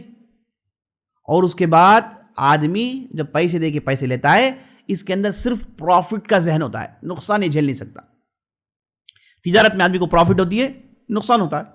محنت کرتا ہے, کہیں غلطی ہو گئی, نقصان ہو گیا. تو آدمی اس کے پیچھے لگا ہوا ہوتا ہے، نقصان اور فائدے کو برداشت کرتا ہے۔ جب آدمی نقصان برداشت کرتا ہے تب اسے لوگوں کا احساس معلوم ہوتا ہے کہ اگر پیسے نہ ہو تو کیا ہوگا، تکلیف میں اگر کوئی چلا گا تو کیا ہوگا، کوئی پریشان ہوگا تو کیسا ہوتا ہے، اسے معلوم ہوتا ہے۔ بات پیسے آتے ہیں تو اس کے اندر وہ انسانیت باقی رہتی ہے، دوسروں کے درد کو سمجھتا ہے۔ جس کے پاس صرف فائدہ ہی ہوتا ہے وہ دوسروں کے درد کو نہیں سمجھے گا نا۔ پروفٹ ہے، سود تو پورا پروفٹ ہے، اسے آپ کہیں گے کہ بھائی نقصان ہوگا تو کہے گا نہیں اور زیادہ دو، وہ تو بڑھاتے جائے گا، کم ہونے کی بات ہی نہیں ہے، سود میں ہوتا ہی نہیں سود میں۔ تو اس لیے سود خور جو ہوتا ہے اسے بائی ڈیفالٹ قدرتی طور پر انتہائی لالچ ہو جاتا ہے، لالچی اس کے اندر پیدا ہو جاتی ہے۔ نمبر 2، رحم و کرم ختم ہو جاتا ہے۔ یہ پورے کا پورا نظام عزیز ساتھیوں انسان کے تعلقات رحم و کرم پر کھڑے ہوئے ہیں، جانور کے تعلقات مار دھاڑ میں کھڑے ہوئے ہیں، انسان رحم و کرم کے سائے میں جیتا ہے۔ ایک دوسرے پر رحم کرنا چاہیے، ایک دوسرے کو درد کو سمجھنا چاہیے، یہی انسانیت ہے۔ جب یہ سود کا ٹرانزیکشن کیا جاتا ہے یہ انسانیت ختم ہو جاتی ہے، انسانیت ختم ہو جاتی ہے۔ ایک انسان کو، جیسے میں نے آپ کو کہا، سود خور کو کڈنی نظر آتی ہے، سود خور کو آپ کی 2 آنکھیں نظر آتی ہیں، ہے نا، یہ اگر نہیں دے گا تو نکال لے سکتے ہیں، اس کے پاس کم از کم ایک کڈنی تو ہے، آنکھیں تو ہے، یہ تو بیچ کے پیسے ہم کنورٹ کر لیں۔ وہ تو انسانیت ختم ہو جاتی ہے، رحم دلی ختم ہو جاتی ہے۔ اور سود جب تک رہے گا بھوک ماری دنیا میں رہے گی، سود جب تک رہے گا امبیلنس دنیا چلتی رہے گی، ایک طرف لوگ مالدار ہوتے جائیں گے، ایک طرف لوگ غریب ہوتے جائیں گے۔ تو یہ جو امبیلنس ہے یہ دنیا میں ہمیشہ کے لیے رہے گا اگر دنیا میں یہ سود کی نحوست ہو تو۔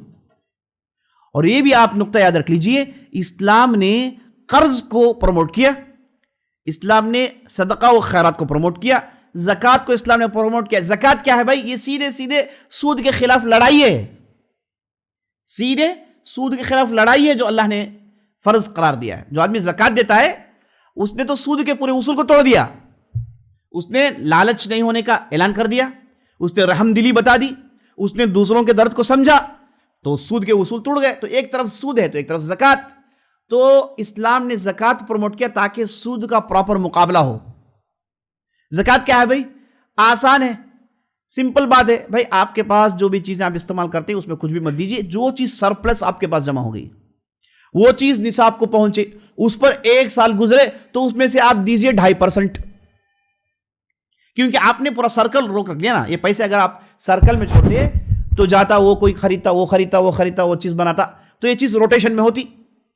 آپ نے کیا کیا؟ آپ نے اسے بلاک کر لیا، اپنے پاس 1 سال کے لیے بلاک کر لیا، تو روٹیشن مار کھا گیا۔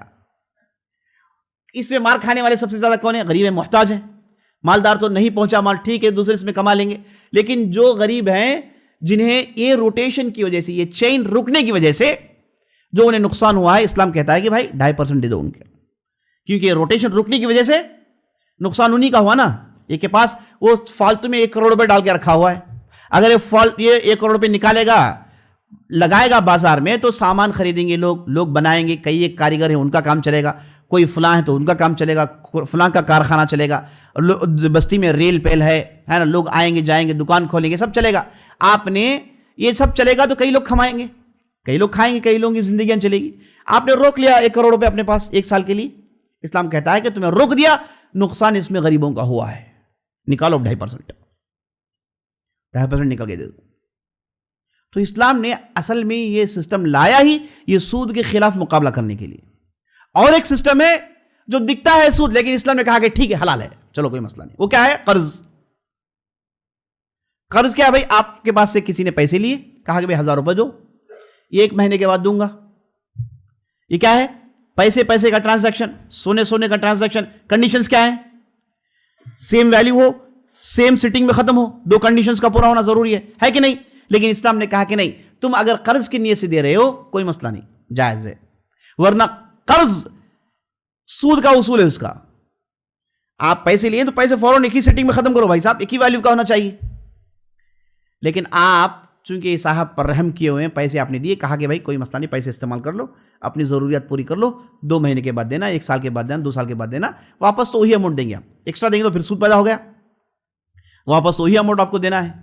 تو یہاں پر یہ جو قرض ہے یہ پیسے کا ٹرانزیکشن ہے، سونے کا ٹرانزیکشن ہے، جو کہ پراپر اس میں سود پیدا ہونے والا ٹرانزیکشن ہے۔ لیکن اسلام نے کہا کہ کوئی بات نہیں، اس میں لوگوں کے لیے فائدہ ہے، محتاجوں کے لیے فائدہ ہے، تو یہ ٹرانزیکشن جائز ہے۔ تو اسلام نے یہ سود کا مقابلہ کرنے کے لیے، اس نحوست کا مقابلہ کرنے کے لیے اسلام نے زکوٰۃ کے سسٹم کو لاگو کیا، اسلام نے صدقہ و خیرات کے سسٹم کو لاگو کیا، اسلام نے قرض کے سسٹم کو لاگو کیا۔ اور صدقہ خیرات تو آپ سنتے رہتے ہیں، اسلام نے اس میں کتنا بڑا مقام دیا ہے۔ اسلام نے آخرت میں جب لوگ کھڑے ہوں گے، سب سے زیادہ بہترین بدلہ انہیں یہ صدقہ و خیرات کا دکھے گا۔ اور قرض کے بارے میں یہ کہہ دیا گیا کہ بھائی اگر کسی نے کسی کو قرض دیا تو وہ اماؤنٹ روزانہ صدقہ کرنے کا ثواب ہے۔ اللہ اکبر! آپ نے کسی کو 10,000 روپے قرض دیے، کہا کہ آئندہ مہینہ دینا، تو ہر روز 10,000 روپے صدقہ کرنے کا ثواب ملے گا آپ کو۔ کتنی بڑی بات ہے دیکھیے، یعنی قرض دینے پر ابھارا گیا ہے تاکہ یہ سود کا مقابلہ ہو، لوگ سود میں نہ پھنس جائیں، کیونکہ لوگوں کو پیسے چاہیے، انویسٹمنٹ چاہیے زندگی چلانے کے لیے، تو پیسے چاہیے، تو اسلام نے کہا کہ بھائی صدقہ خیرات کے ذریعے سے، زکوٰۃ کے ذریعے سے، قرض کے ذریعے سے اپنے کام کو چلا لو۔ سود کے پاس جاؤ گے تو پورے کا پورا ٹرانزیکشن برباد ہو جائے گا۔ تو عزیز ساتھیو، سود، یہ جو سلطنت عثمانیہ ہے، یہ ہماری جو آخری خلافت ہے، الخلافہ العثمانیہ، جو 1925 میں ڈھا دی گئی، یہ خلافت برباد ہونے کے پیچھے سود ہے، اس کے علاوہ اور کچھ بھی نہیں۔ طاقت تھی ان کے پاس، مسلمان کافی تعداد میں تھے، پوری ٹیکنالوجی تھی ان کے پاس، لیکن وہ لوگ پھنس گئے تھے سود میں، بلکہ باقاعدہ انہیں سود میں پھنسایا گیا۔ سلطنت عثمانیہ، ہنگیری کو ایک بہت بڑا اماؤنٹ دینا تھا، ہے نا، اس کے بعد دوسری کنٹریز کو بڑے بڑے رقم انہوں نے لے لیا، بلکہ انہوں نے دیا۔ وہ گئے سلطنت عثمانیہ کے پاس، کہا کہ آپ لوگ فلاں چیز بنائیے، اپنے بستی کو خوبصورت کریے، یہ بلڈنگز بنائیے، وہ بلڈنگز بنائیے۔ ان کے پاس پیسے نہیں تھے، انہوں نے کہا کہ لے لو ہمارے پاس، ہم دیں گے آپ کو پیسے۔ ہمیشہ بینک والا پیسے دینے کے لیے آگے آگے رہتا ہے، کیونکہ آپ ہے نا اس کے نظر میں کسٹمر ہو، اسے معلوم ہے کہ آپ کو نہیں چاہیے، اسے معلوم ہے کہ آپ واپس نہیں کریں گے، لیکن 100 کو دے گا، کسی 2 کے پاس سے پورا نکال لے گا، وہ معلوم ہے، دماغ ان کا ایسا ہی۔ تو یہ گئے ہنگیری اور دوسرے جو کنٹریز کے تھے، ان لوگوں نے کہا سلطنت عثمانیہ سے کہ آپ اپنے ملک کو خوبصورت کرو، آپ کو جو ہے وہ، اور بادشاہوں سے کہا گیا کہ اور بڑے بڑے ایوانے بناؤ، فلاں بناؤ، پیسے نہیں تھے، کہا کہ کوئی بات نہیں، لے لو ہم سے پیسے، سود لے لو۔ اور پیسے اتنے جمع ہو گئے، وہ پیسے واپس نہیں کر پائے، تو اس کے بعد انہوں نے کیا کیا، انہوں نے کہا کہ آپ کا فلاں سیکٹر ہمیں دے دو، بہترین قالین بناتے ہیں ترکیہ میں، کہا کہ فلاں سیکٹر ہمارے پاس دے دو، اس میں ہمارا کنٹرول ہوگا، ہے نا۔ اس کے بعد کارپوریشن میں ہمارا کنٹرول ہوگا، کیونکہ تم سود دے نہیں سکتے، کارپوریشن ہم چلائیں گے، جو انکم آگا ہم اٹھا لیں گے۔ ٹرانسپورٹیشن جو ہے ہمیں دے دو، کیونکہ تم دے نہیں سکتے، تو چلائیں گے، اس میں جو پروفٹ آئے گا ہم اس میں سے پھیڑ لیں گے۔ اس طریقے سے گویا کہ دیمک لگ گئی تھی سلطنت کو، دیکھتے ہی دیکھتے 1925 میں گرنے کی وجہ یہی سود عزیز آتی ہے، اور اس کے پیچھے یہودیوں کا ہاتھ ہے۔ جب تک خلافت عثمانیہ تھی، وہ فلسطین میں پنپ نہیں پائے، فلسطین میں آ نہیں سکے۔ وہ تو باقاعدہ یہ جو بن گورین ہے، جس کا نام آپ سنتے ہیں، جو مشہور تل اویو میں ایئرپورٹ ہے، یہ جو بن گورین ہے، اچھا یہ بن گورین یہ پڑھ کے کہاں آیا؟ یاد رکھ لیجئے، سلطنت عثمانیہ ایک ایسی سلطنت ہے، بلکہ ایک ایسی خلافت ہے جنہوں نے یہودیوں کو بچایا عیسائیوں کے ہاتھ پٹنے سے، ورنہ عیسائی تو ہمیشہ یہودیوں کو کوٹا ہے، خوب کوٹا ہے ان لوگوں نے۔ جب اندلس سے، اسپین سے مسلمانوں کو انہوں نے نکالا، ساتھ ساتھ انہوں نے یہودیوں کو بھی نکالا۔ جیسے انہوں نے مسلمانوں کو مارا، ویسے انہوں نے یہودیوں کو بھی مارا، یہودیوں کو بھگایا، پوری یہودی وہاں چلے گئے، ونس چلے گئے تھے، مسلمان نارتھ افریقہ چلے گئے تھے۔ تو انہوں نے مار کے یہودیوں کو بھرتا نکال دیا تھا عیسائی، تو جہاں کہیں بھی جاتے عیسائیوں پر بربادی کا عالم آ جاتا تھا۔ تو یہودیوں کو بچانے کے لیے سلطنت عثمانیہ نے انہیں باقاعدہ انہیں سیف گارڈ کیا، بلکہ ان کے لیے ایک ملک بنایا۔ سلوواکیہ ایک مشہور ایریا ہے، سنا کہ نہیں سنا ہے؟ سلوواکیہ مشہور کنٹری ہے یورپ کے اندر۔ بنانے والے کون تھے؟ یہی مسلمان تھے۔ بنا کے یہودیوں کہا کہ بھائی تم ادھر رہو، تم اپنے اندر رہو، کسی کے ساتھ مت ملو، تو ملو گے تو پریشانی ہے، کسی سے مت ملو، تم اپنے گیٹ ہاؤس بنا لو، یہی رہو۔ یہودی ہمیشہ گیٹ ہاؤس میں رہتے ہیں، ہے نا، ان کے سیٹلمنٹس ہوتے ہیں، ایریاز نہیں ہوتے ان کے۔ ایک 25-30 بلڈنگ جوڑیں گے، کہیں گے کہ ہمارا سیٹلمنٹ ہے۔ یہ اصل میں پرانا گیٹو کا کانسیپٹ ہے، اور اس کا ایک انٹرنس ہوگا، اور اس کے بعد جو ہے یہ الگ الگ سیٹلمنٹ سے لوگ بناتے ہیں، آج بھی اسی طریقے سے رہتے ہیں وہ۔ تو عزیز ساتھیوں، یہ جو تھا اس طریقے سے سلوواکیہ میں ان کے لیے سیٹلمنٹس بنائے گئے۔ بنانے والے کون تھے؟ یہی عثمانی خلیفہ۔ اور یہ جو بن گورین تھا، اب نہ کہ صرف بنایا بلکہ وہاں پر یونیورسٹیز بنائے، مدرسے بنائے، انہیں کہا کہ بھائی تم لوگ ترقی کرو، تم لوگ سمجھو، تم لوگ اس میں پڑھے ہوئے، تو باقاعدہ پراپر ان کے ایجوکیشنز ہوئے، اور وہاں سے پڑھ کر آیا ہے بن گورین، جس نے فلسطین کے کانسیپٹ کو پروموٹ کیا، کہا کہ یہاں پر ایک ہمارا گریٹر اسرائیل بننا چاہیے، فلاں بننا چاہیے، فلاں بننا چاہیے، اس کے پیچھے بن گورین کا بڑا ہاتھ ہے. تو یہ گیا تھا سیدھے سلطنت عثمانیہ کے خلیفہ کے پاس، اس وقت عبدالحمید ثانی. وہ ڈائریکٹ اس نے ڈیل کی، کہا کہ آپ جو مانگیں گے دے دیں گے، صرف فلسطین ہمارے حوالے کر دو. انہوں نے کہا کہ نہیں، فلسطین ہم آپ کے حوالے نہیں کر سکتے. تو اس کے بعد باقاعدہ ان کنٹریز کے ذریعے سے، چونکہ سود میں پھنسے ہوئے ہیں، تو یہ حربہ انہوں نے استعمال کیا، اور اس کے بعد یہ خلیفہ کی پوری طاقتوں کو چھین لیا. وہاں پر پھر پولیٹیکل، وہاں پر جو جماعتیں شروع کی، وہاں پر باقاعدہ یہودی مسلمان بن کے چلے گئے، اور وہاں پر پولیٹیکل بہت ساری جماعتیں شروع کی. اس کے بعد وہاں پر پھر الیکشن لایا. اس کے بعد ایک صاحب آئے، ان کا نام اتاتürk ترک تھا، انہوں نے اسلام کے ہر نشانی کو برباد کر دیا ترکیہ کے اندر. تو ایک لمبی تاریخ ہے. میں یہ بتا رہا ہوں آپ کو کہ اس ایک گرنے کی وجہ بھی سود ہے. تو عزیز ساتھیو، اس نحوست سے بچ کر رہیے. ہمارے معاشرے میں یہ جو نحوست ہے کسی نہ کسی شکل میں داخل ہے. اللہ سے استغفار کرتے رہیے کہ یہی ایک مستقل گناہ ہم سے ہو رہا ہے، ہمارا کنٹرول ہے ہی نہیں. یہ جو انشورنس ہے، یہ تو صریح دھوکہ ہے. انشورنس تو صریح دھوکہ ہے. کیا دھوکہ ہے بھائی؟ 1000 لوگ ماہانہ دیجیے 1000 روپے فلاں کمپنی کو دیجیے. کیوں دیں گے بھائی؟ کہہ رہا ہے دو، جب ضرورت پڑ تو لے لو. 1000 لوگ مل کے ماہانہ 1000 روپے دیے، کتنے ہو گئے بھائی صاحب؟ کوئی دیتا ہے پوری زندگی دیتا ہے، وہ بیمار پڑتا ہی نہیں ہے کہ نہیں؟ 1000 میں کتنے لوگ بیمار پڑیں گے؟ رینڈملی 4-5. کتنوں کو واپس کرنا ہے؟ 4-5. باقی کا پیسہ کہاں گیا؟ اوپن دھوکہ، اوپن لوٹ. دیکھے ہو بیٹے، کسی کو بیماری آئے گی، کسی کو کچھ تکلیف آئے گی، اس وقت لے لو پورا پیسہ. ایک آدمی کو، 2 آدمی کو. باقی پیسہ بھائی، باقی 990 لوگوں کے پیسے کہاں؟ اسے تو کھا لیا. یہ ہو گیا انشورنس. سیدھا سیدھا دھوکہ. اب اس کے اوپر سود، اعوذ باللہ. پہلے سے دھوکہ، اس کے اوپر سود. اس کے اندر دیکھیے، انشورنس جو حرام ہے، اس کے اندر 2 مصیبتیں. ایک ہے غبن، ایک ہے سود. غبن کہتے ہیں دھوکہ. بھائی میں انشورنس کس کیا کروں؟ آنے والی پریشانی کا. مجھے کیا معلوم آئے گی نہیں پریشانی. اسلام میں ٹرانزیکشن کرنے کے لیے میں جو چیز خرید رہا ہوں وہ چیز نون ہونی چاہیے. ان نون چیز خریدا نہیں جا سکتی اسلام میں. بھائی آپ 100 روپے دو، فلاں چیز لے لو. کون سی فلاں چیز؟ نہیں ہے بھائی، صحیح لے لو. جائز نہیں اسلام میں. ان نون چیز کا آپ لے نہیں سکتے، ہے نا. ایک صاحب کے پاس گئے آپ نے کہا کہ بھائی صاحب یہ دیکھیے کنواں ہے، اس میں مچھلیاں ہیں، آپ مجھے 1000 روپے دے دو، ہے نا. مچھلیاں 1000 روپے کی نکال لو. معلوم نہیں کہ کنویں مچھلیاں ہیں کہ نہیں ہیں. ان نون چیز پر پیسے لگانا اسلام میں جائز نہیں ہے. اسے کہتے ہیں مجہول. تو جو چیز ہے یا نہیں ہے، جس کا یقینی طور پر علم نہیں، اس پر پیسے لگانا اسلام نے کہا غبن. اسے کہتے ہیں غبن، جو کہ اسلام میں جائز نہیں. اور انشورنس میں اس کے اوپر کیا ہے؟ سود انوالوڈ ہے. تو اس لیے انشورنس، دونوں چیزوں کی وجہ سے انشورنس اسلام میں حرام ہے. لیکن ایک قسم کا انشورنس بہت ہی اچھا ہے، بلکہ ہونا چاہیے. ایک ہے انشورنس کوآپریٹو انشورنس. یہ جو آپ جاتے ہیں کمرشل انشورنس ہے جو مشہور ہے.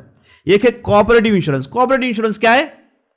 کہ بھائی جان پہچان کے لوگ 100 لوگ 50 لوگ جمع ہوئے، سب کہتے ہیں کہ بھائی ماہانہ ہم 500 روپے دیں گے، ماہانہ 1000 روپے دیں گے. یہ ایک جگہ جمع ہوگا. اگر کسی کو مصیبت آ گئی، کسی کو کچھ ایمرجنسی آ گئی، یہ پیسہ اٹھانے دیں، استعمال کریں اور واپس قرض کے طور پر واپس کر دیں. یہ بالکل جائز ہونا چاہیے، ہر قوم میں ہونی چاہیے، ہے نا. ایمرجنسی کسی کی بھی آ سکتی، کسی کو اچانک بیماری آ سکتی، کسی کو کوئی تکلیف اچانک آ سکتی ہے، کسی کو کوئی پریشانی اچانک آ سکتی ہے. تو اس طریقے سے جان پہچان، نیک نیت ساتھ، نیت کمانے کی نہ ہو، نیت دھوکہ دینے کی نہ ہو، نیک نیتی کے ساتھ ماہانہ ایک اماؤنٹ ایک جگہ جمع کریے ادارے میں، ان کے پاس پیسے جمع ہو جائیں گے. آج کل تو بہت آسان ہے، پیسے جمع ہوتے دیکھتے جائیے کتنے پیسے جمع ہو گئے، تو اتنے پیسے جمع ہو گئے. اور یہ جو پیسے جنہوں نے جمع ہے ان میں سے کسی کو ضرورت پڑی تو بیٹھیے کمیٹی کے ذریعے سے انہیں پیسے دے دیجیے قرض کے طور پر، اور جو واپس کریں گے لے کے پھر ڈال دیجیے اس میں. اس طریقے سے یہ چیز آپ کے پاس جمع ہوتی جائے گی اور آپ اپنا دائرہ بڑھاتے جائیے. 50 کے بجائے 100، 100 کے بجائے 500 کرتے جائیے.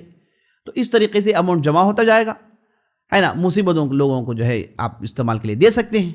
کتنی اچھی بات ہے. اسے کہتے ہیں کوآپریٹو انشورنس. یہ ہونی چاہیے، جو ہمارے معاشرے میں نہیں ہوتی ہے، اور اس کے لیے کوئی اسٹیپ اٹھاتا نہیں. اگر اسٹیپ اٹھائے تو لوگ اسے جو ہے مانتے نہیں. اگر کوئی پراپر ادارہ اس پر کام کرے، معتبر لوگ اس پر کام کرے تو بہت اچھا ہوگا. لوگ ماہانہ آپ سے کہیں 500 روپے دے دیجئے صدقے کی نیت سے، تو لوگ دے دیں گے آرام سے، کوئی دقت نہیں. کسی مصیبت زدہ کے کام میں آ جائے گا، اور وہ بھی قرض ہی تو دے رہے ہیں آپ، پھر تو واپس وہیں پر آنا ہے پیسے کو. اگر کوئی ایک پوائنٹ میں آپ نے کہا کہ بھائی نہیں کینسل کر لیجئے، جو پیسے لوگ آئیں اٹھا لیجئے، ختم، کینسل کر دیجئے. اسے کہتے ہیں کوآپریٹو انشورنس، جو کہ ہونا چاہیے، ہر معاشرے میں ہونا چاہیے. ایک کر سکتے ہیں، ممکن ہے، آسان ہے، تکلیف نہیں ہے. لیکن ایک کمرشیل انشورنس ہے، یہ بالاتفاق حرام ہے. یہ تو سیدھے سیدھے اس میں دھوکہ ہے، غبن ہے، اس پر سود ہے نا، اوپن لوٹ چل رہا ہے. اور اس کے اوپر کئی انشورنس کمپنیاں دیوالا ہو جاتی ہیں. 50 سال تک آپ پیسے جمائے، وہ بھاگ گیا. اب بھائی صاحب ہمارے پیسے کہاں گئے؟ آپ کے پیسے تو چلے گئے. خواب میں دیکھیے آپ کوئی پیسے واپس آ رہے ہیں کہ نہیں آ رہے. تو عزیز ساتھیوں، یہ ایک ہے نا سود کی ایک شکل ہے ہمارے معاشرے میں انشورنس. آپ فوراً سوال کریں گے کہ انشورنس اگر حرام ہے، سود ہے، تو ہمیں کمپلسری کیا جاتا ہے. گاڑی کی انشورنس بغیر آپ گاڑی نہیں چلا سکتے. بعض کمپنیز میں کمپلسری کیا جاتا ہے. تو یاد رکھ لیجئے، اصول آسان ہے. اگر آپ کے کنٹرول کے باہر ہے، اسے آپ کنٹرول نہیں کر سکتے، بغیر انشورنس کے آپ گاڑی نہیں چلا سکتے، آپ پر کوئی مجبور کر رہا ہے، تو آپ کریں گے تو گناہ جس نے مجبور کیا اس پر جانے والا ہے. جس نے آپ کو مجبور کیا اس پر گناہ ہے، آپ پر تو یہ گناہ نہیں ہے. کیونکہ لا یکلف اللہ نفسا الا وسعها، ہم اس پر کیا کر سکتے ہیں؟ بغیر انشورنس کے آپ گاڑی نہیں چلائیں، وہ روک لے گا آپ کو. تو پھر آپ کیا کریں گے؟ تو جو آدمی نے تمہیں مجبور کیا ہے اس کے سر یہ گناہ جائے گا. اسے بھی آپ جان لیجئے گا. یہ عزیز ساتھیوں سود کے تعلق سے مختصر ہم نے آپ کے سامنے چند باتیں رکھ دی. اللہ سے دعا کریے گا کہ اللہ سبحانہ وتعالی ہم نے جو بھی کہا ہے، جو بھی سنا ہے، اس کے مطابق عمل کرنے کی توفیق بخشے. اللہ سبحانہ وتعالی ہمیں سود کی نحوست سے بچائے. اللہ سبحانہ وتعالی ہماری کمائی میں برکت ڈالے. اللہ سبحانہ وتعالی ہمیں غریبی سے بچائے، بھوکماری سے بچائے. ہمیں سے جو لوگ پریشان ہیں، جو لوگ قرضوں میں پڑے پریشان ہیں، جو لوگ سود میں پڑے پریشان ہیں، اللہ ان لوگوں کو ان پریشانی سے بچا لے. اے اللہ یا الہ العالمین یا ارحم الراحمین، ان تمام لوگوں کو سکون، چین، اطمینان عطا کر. اللہ تعالیٰ سے دعا کریے گا اللہ سبحانہ وتعالی ہمارے گناہوں کو معاف کرے. جو گناہ ہم جانتے ہوئے کر رہے ہیں، جو گناہ بغیر جانتے ہوئے ہم سے ہو جاتے ہیں، اے رب العالمین تمام گناہوں کو معاف کر دے. ہذا باللہ توفیق و صلی اللہ علیہ وسلم محمد. موضوع کے متعلق کوئی سوال جو کرے گا انشاءاللہ. پہلا سوال یہ کریں گے 0% EMI ہے نا. کیا مطلب 0% EMI؟ آپ نے کوئی چیز خریدی، ماہانہ آپ اتنا بنتے جائیے، ماہانہ آپ ایکسٹرا کچھ بننے کی ضرورت نہیں، بنتے جائیے. اب سوال یہ ہے کہ ڈیلے کریں گے تو کیا کرے گا؟ ڈیلے کرے گا تو فوراً ایک اماؤنٹ ڈال دے گا. اسے معلوم ہے کہ آپ 0% میں جھیل نہیں سکتے.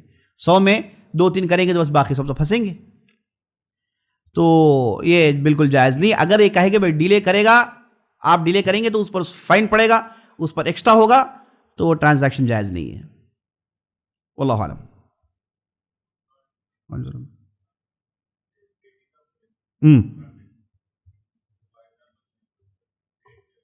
جی ہاں،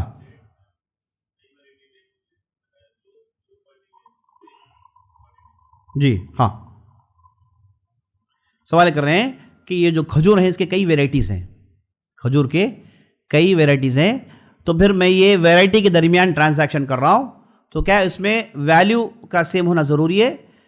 آپ نے دیکھا، میں نے بلال رضی اللہ عنہ کا میں آپ کے سامنے میں نے بتایا کہ ان کے پاس جو کھجور تھے اس سے کم کوالٹی کھجور وہ لے کر آ گئے تھے. تو نبی صلی اللہ علیہ وسلم نے کہا کہ عین الربا، یہ سود ہے. نبی صلی اللہ علیہ وسلم نے کہا کہ یہ پراپر یہی سود ہے. تو جب کھجور کہا گیا تو سب کھجور ہے، غذا ہے، کون سا بھی کا ویرائٹی ہو، لیکن ایک ہی ویلیو کا ہو، ایک ہی ویلیو کا ہو، ایک ہی سیٹنگ میں ختم ہو. اگر آپ کو لینا ہے مثال کے طور پر کیا کر سکتے ہیں آپ کے پاس مثال طور پر جو ہے سکری ہے، فلاں کے پاس اجوا ہے، تو بھائی آپ جائیے اس سکری کو بیچیے، جو اماؤنٹ آئے گا اسے اجوا خرید لیجیے، جیسے نبی صلی اللہ علیہ وسلم نے سکھایا تھا بلال کو رضی اللہ عنہ کو. واللہ اعلم. بولیے. سوال یہ کر رہے ہیں کہ ہیلتھ انشورنس جو کمپلسری کیا جاتا ہے، ہاں ہر کمپنی میں اسے کمپلسری کیا جاتا ہے، کئی کنٹریز میں کمپلسری ہے. میں نے آپ کو بتا دیا، اگر آپ کو کمپل کیا گیا ہے، آپ مجبوری میں لے رہے ہیں، تو جس نے آپ کو مجبور کیا وہ اس کا ذمہ دار ہے. وہ جائے گا قیامت کے دن اللہ کے سامنے جواب دے گا. آپ تو کہیں گے بھائی مجبور تھا، مجھے مجبور کیا گیا، مجھے خواہش نہیں تھی، زبردستی دلوا دیا گیا، تو میں کیا کرتا؟ تو یہ میرے آپے سے باہر، میرے کنٹرول سے باہر. جس نے مجھے مجبور کیا وہ قیامت کے دن اللہ کے پاس پکڑا جائے گا. سوال کریں گے کیا ہم استعمال کر سکتے ہیں؟ بہت ہی اہم سوال ہے. جواب یہ ہے کہ آپ نے جو پیسے دیے ہیں وہ پیسے آپ استعمال کر لیجئے، کیونکہ آپ ہی کے تو پیسے ہیں. مثال طور پر آپ نے 20 سال انشورنس جمع کیے، سالانہ مثال طور پر آپ نے 1000 روپے، 20 سال آپ کے 20,000 روپے اس انشورنس کمپنی کے پاس پڑے ہوئے ہیں، تو آپ ایسے ہی چھوڑ دیں گے؟ آپ تھوڑی پاگل ہیں. لا ضرر ولا ضرار، نہ دھوکہ دیجیے نہ دھوکہ کھائیے، اسلام کا یہی اصول ہے. تو آپ اس 20,000 روپے کو نکال لیجیے، کیسے چاہے نکال لیجیے آپ، لیکن اتنا ہی نکالیے جتنا آپ نے دیا ہے نا. بعض انشورنس کمپنیز والے مانیں گے نہیں، کہیں گے کہ نہیں ہم زیادہ ہی دیں گے، ہے نا. فلاں آپ بیمار پڑ گئے، خرچہ آیا 1,00,000 روپے، آپ کے تو 20,000 روپے ہیں، کمپنی والا آپ کو 20,000 روپے نہیں دے گا، کہے گا کہ آپ بل لاؤ پورا پے کرتا ہوں. آپ کی جو پورے مرض کی جو بل آئے آپ کریے، جا کے دیجیے، پورا پے کرنے دیجیے. ایکسٹرا اماؤنٹ آپ کے ہاتھ میں آگا تو اسے آپ بغیر صدقہ کی نیت کے ڈسپوز کر دیجیے. واللہ عالم. ایک منٹ.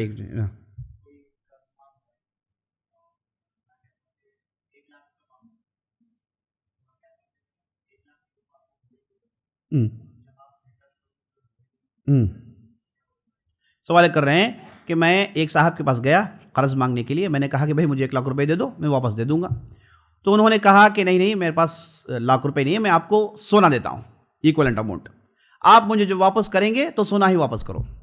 بالکل پرفیکٹ ٹرانزیکشن ہے، ایسا ہی ہونا چاہیے، ایسا ہی ہونا چاہیے. اگر آپ نے قرض نوٹوں میں لیا ہے تو نوٹ واپس کریے، اگر آپ نے قرض سونے کی شکل میں لیا تو سونا واپس کریے.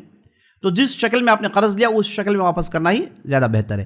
آپ نے سونے لیا، آپ پیسے واپس کریں گے تو جھگڑے ہوئیں گے، خطرناک جھگڑے ہو جائیں گے. وہ کہیں گے کہ بھائی جب آپ نے قرض لیا اس وقت گولڈ کا یہ ریٹ تھا، اور واپس کر رہے ہیں تو گولڈ کا ریٹ اتنا ہو گیا ہے، تو آپ کون سا واپس کریں بھائی؟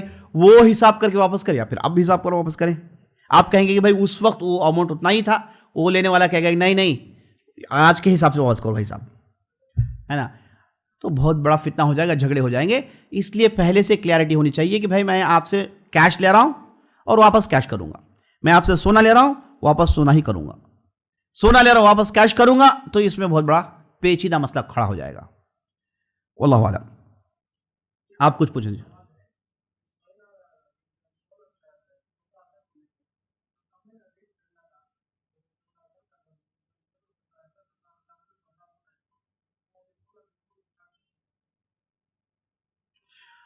آپ کے سوال سے مجھے بات سمجھ میں آئی ہے کہ اس مہینے میں نے سونا خریدا 16,000 روپے میں، اور آئندہ مہینہ مجھے معلوم ہوا کہ سونے کا ریٹ بڑھ گیا ہے، تو میں سونا بیچ کے میں نے پیسے لے لیے، فائدہ مجھے ملا. یہ جائز ہے کہ نہیں جائز ہے؟ بالکل جائز ہے، بالکل جائز ہے. آپ نے ریٹ بڑھایا، آپ نے بیچا، آپ کیش بنا لیا، بالکل جائز ٹرانزیکشن ہے انشاءاللہ. کیا سنا نہیں دیا؟ اب گنجی زیادہ پی چکے ہیں کیا؟ حلق کب بڑھ گئے؟ آواز سے بولیے.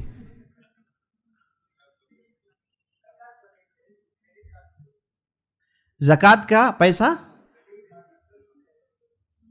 بھائی زکوٰۃ تو آپ دیں گے. او اچھا، سوال یہ پوچھ رہے ہیں کہ میرے پاس میں زکوٰۃ دینے والا ہوں لیکن اور میرے پاس کریڈٹ میں قرض پڑا ہوا ہے، تو کیا میں زکوٰۃ دے کے کریڈٹ کی سے پریشانی سے باہر آ جاؤں؟ یہی نا بھائی، کریڈٹ کارڈ آپ ہی کا تو ہے.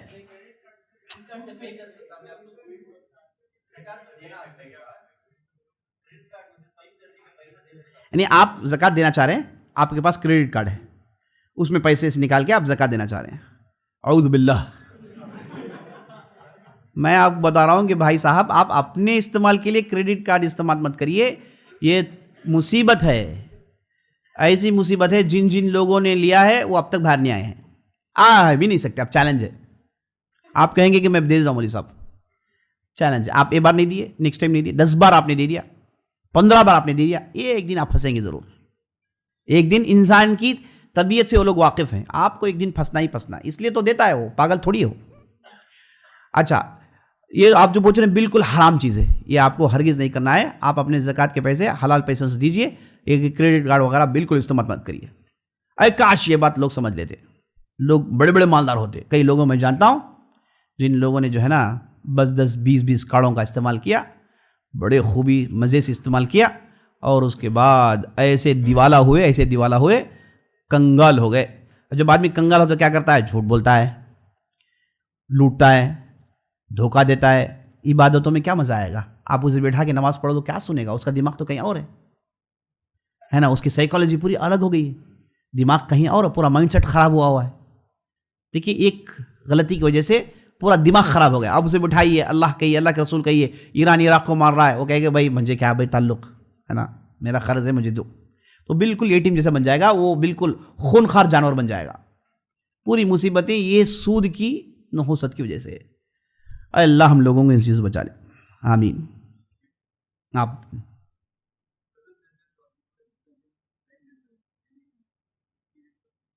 ہاں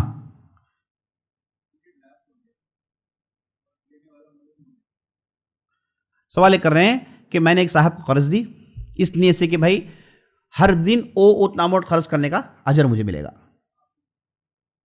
نہیں ہاں نہیں, آپ کا سوال یہ ہے کہ سوال یہ کر رہے ہیں کہ بھائی میں نے ایک صاحب کو قرض دی, وہ صاحب مر گئے, پیریڈ لیپس ہو گیا, آدمی گزر گئے, اب کیا کریں؟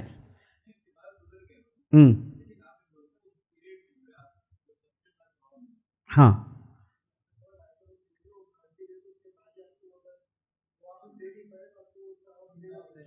جی, سوال یہ کر رہے ہیں کہ میں نے ایک صاحب کو قرض دی ہے نا, وہ وقت ہو گیا, قرض دے نہیں پائے اور انتقال کر گئے, کیا ہے؟ اب آپ کے سامنے دو آپشنس ہیں. پہلے آپ اجر و خیر کی نیت سے آپ نے معاف کر دیا جو کہ بہتر ہے, اور قرآن نے بھی اسی کا حکم دیا وَأَن تَصَدَّقُوا خَيْرٌ لَكُمْ. آپ نے صدقہ کی نیت سے چھوڑ دیا, اس میں آپ کے لیے خیر ہے, بہت زیادہ نیکی ہے. لیکن آپ کہیں گے بھائی مجھے چاہیے, میں محتاج ہوں, مجھے پیسے چاہیے, میں نے جو نیکی کمائی قرض دے گی وہ کافی ہے, مجھے میرے پیسے چاہیے, مجھے زندگی چلانی ہے. تو ایسے صورت میں آپ ان کے وارثین کے پاس جائیں گے. ایسی صورت میں آپ کو ثبوت کی ضرورت پڑے گی, بغیر ثبوت کے وارثین مانیں گے نہیں. تو معلوم ہوا کہ ثبوت کی ضرورت ہے. تو ہر ٹرانزیکشن کے لیے ثبوت کا ہونا ضروری ہے, لکھت میں ہونی بہت ضروری ہے. آپ نے بہت ہی اہم سوال کیا. کئی لوگوں کو ہم نے دیکھا ہے کہ انتقال کرنے کے بعد وارثین نے کہا کہ ہم آپ کو کون جانتے ہی نہیں, بھائی صاحب میرے 5 لاکھ روپے ہیں, میرے 10 لاکھ روپے ہیں. وارثین کہتے ہیں کہ بھائی ہمیں جو چاہیے وہی کم ہے, آپ کو کہاں دیں گے, آپ ہم جانتے ہی نہیں, جا کے السلام علیکم. ایسی صورت میں صرف ثبوت ہی کام کرے گا, ثبوت چاہیے. اس لیے کوئی بھی ٹرانزیکشن آپ کر رہے ہیں, بڑا ٹرانزیکشن ہے, تو آپ اسے فوراً لکھت میں لکھ لیجیے. آج کل تو بہت آسان ہے, واٹس ایپ میں ڈال دیجیے یا پھر ای میل کر دیجیے, لکھت میں رکھ لیجیے, یہی آپ کے لیے ثبوت آئے گا. واللہ اعلم. آپ نے معاف کر دیا تو انشاءاللہ ثواب ملتے رہے گا. آپ نے معاف کر دیا, وہ آپ کو ثواب ملتے رہے گا انشاءاللہ.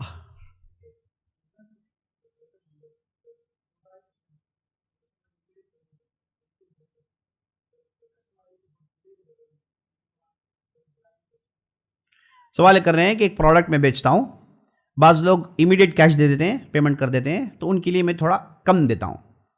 بعض لوگ ہیں ڈیلے پیمنٹ کرتے ہیں, ان کے لیے میں تھوڑا بڑا دیتا ہوں. یہ کرنا جائز ہے کہ نہیں جائز؟ بالکل جائز ہے, بالکل جائز ہے, یہ کر سکتے ہیں آپ. کیوں کر سکتے ہیں بھائی صاحب؟ کیونکہ ابھی آپ نے سنا کہ یہ 6 آئٹم سے باہر کسی دوسرے آئٹم سے آپ ٹرانزیکشن کرتے ہیں, تو ایسی صورت میں نہ سیٹنگ کا قید ہے نہ ویلیو کا قید ہے. تو مطلب یہ ویلیو کا قید نہیں, تو مطلب آپ بڑھائیے جتنے سے بڑھانا چاہتے ہیں آپ. واللہ اعلم.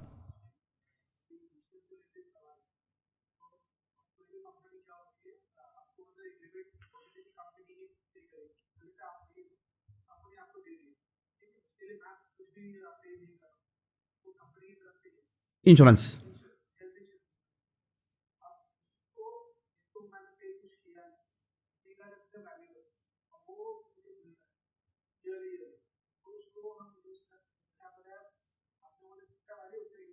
جتنا آپ نے دیا نہیں استعمال کریں.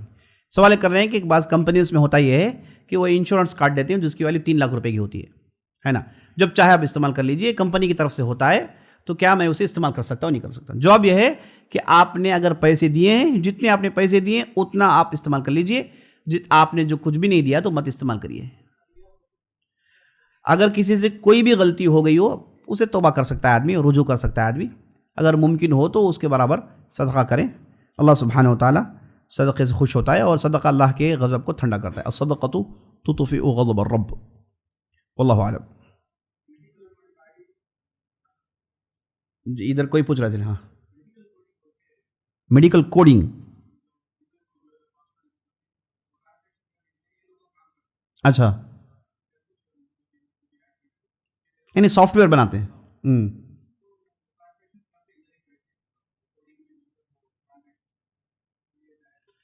آپ کے سوال سے جو بات مجھے سمجھ میں آئی وہ یہ ہے کہ یہ bank related, insurance company related soft where بنا سکتے ہیں کہ نہیں بنا سکتے؟ ہے نا. وہ کمپنیز جو میں کام کر سکتے نہیں کر سکتے. آپ ہرگز نہیں کام کریں گے کیونکہ یہ پورا ظلم ہے. ظلم کا آپ ساتھ کیوں دیں گے بھائی؟ بینک پورا ظلم ہے, لوٹتے ہیں لوگوں کا خون چوستے ہیں. آپ اس کا حصہ کیوں بنیں گے بھائی؟ گناہ آپ کو ملے گا ہی نہ ملے گا. تو ہرگز آپ جو ہے ان چیزوں میں مت کام کریے. اور جو حلال ہے وہ بہت زیادہ ہے, اس میں آپ اپنے لیے رزق تلاش کریے. ان بینکوں میں آپ جائیں گے تو وہ جو کئی لوگوں کی بدوا لگی ہوئی ان کی ہے کہ نہیں, کئی لوگوں نے گھروں کو بیچا, دیوالا بنایا ان لوگوں نے, بدوا ان لوگوں کے ساتھ. آپ ان کے ساتھ کام کریں گے, لعنت والوں کے ساتھ کام کریں گے تو آپ کو کیسے خیرات ملیں گے؟ ہرگز مت کریے.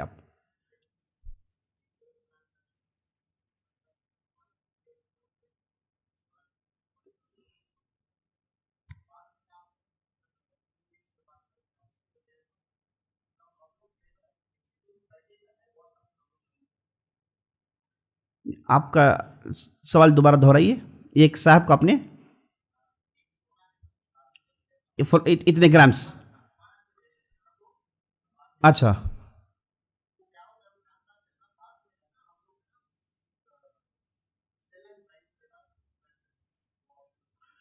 یہ سوال یہ کر رہے ہیں کہ ایک صاحب میرے پاس بطور امانت سونا رکھتے ہیں اور چند دنوں کے بعد اس میں ہم کچھ بزنس ٹرانزیکشن کر رہے ہیں, کر سکتے نہیں کر سکتے. تو وہ آپ کے پاس امانت رکھے ہیں, وہ آپ کے پاس امانت ہے. دا مومنٹ آپ نے اس میں بزنس شروع کر دیا تو وہاں سے بزنس کے اصول اس پر لاگو ہو گئے. مثال طور پر آپ کے پاس کسی نے 50 گرام سونا دے رکھا ہے, تو آپ اپنے پاس رکھے تھے 6 مہینے, اور 6 مہینے کے بعد ان کا فون آیا, کہا کہ بھائی آپ کے پاس جو 50 گرام ہے اس میں آپ فلاں چیز خرید کے بھیجیے, ہم اور آپ اس میں پارٹنر ہیں, آپ سلیپنگ پارٹنر ہیں اور میں جو ہے انویسٹر ہوں, ہے نا. ایسے اگر کوئی شکل اختیار ہوتی ہے, دا مومنٹ آپ نے وہ پیسے اٹھائے بزنس میں لگائے, اب وہاں سے جو ہے وہ آپ کے اور دینے والے کے اتفاق کے برابر ہے. اگر آپ نے کہا کہ میں سائلنٹ پارٹنر ہوں, وہ انویسٹر ہیں, آپ جائیے بزنس کریے, آپ اپنا پرسنٹیج لے لیجیے اس میں بزنس کرنے کے بعد, اور جو انویسٹر ہے اسے اس کا پیسہ واپس کر دیجیے. اچھا, سوال یہ کر رہے ہیں کہ جو سیٹنگ کی بات آپ کر رہے ہیں, اس میں سیٹنگ سے مراد کیا ہے؟ دیکھیے, سیٹنگ سے مراد یہ نہیں کہ آپ فیس ٹو فیس بیٹھو, ہے نا. سیٹنگ اب اور فون ہو سکتا ہے. امریکہ میں ہے, میں نے فون میں بات کیا, فون ایک سیٹنگ ہے. آن لائن میں آ گئے, وہ ایک سیٹنگ ہے. واٹس ایپ میں وہ ایک سیٹنگ ہے. ہاں, واللہ عالم.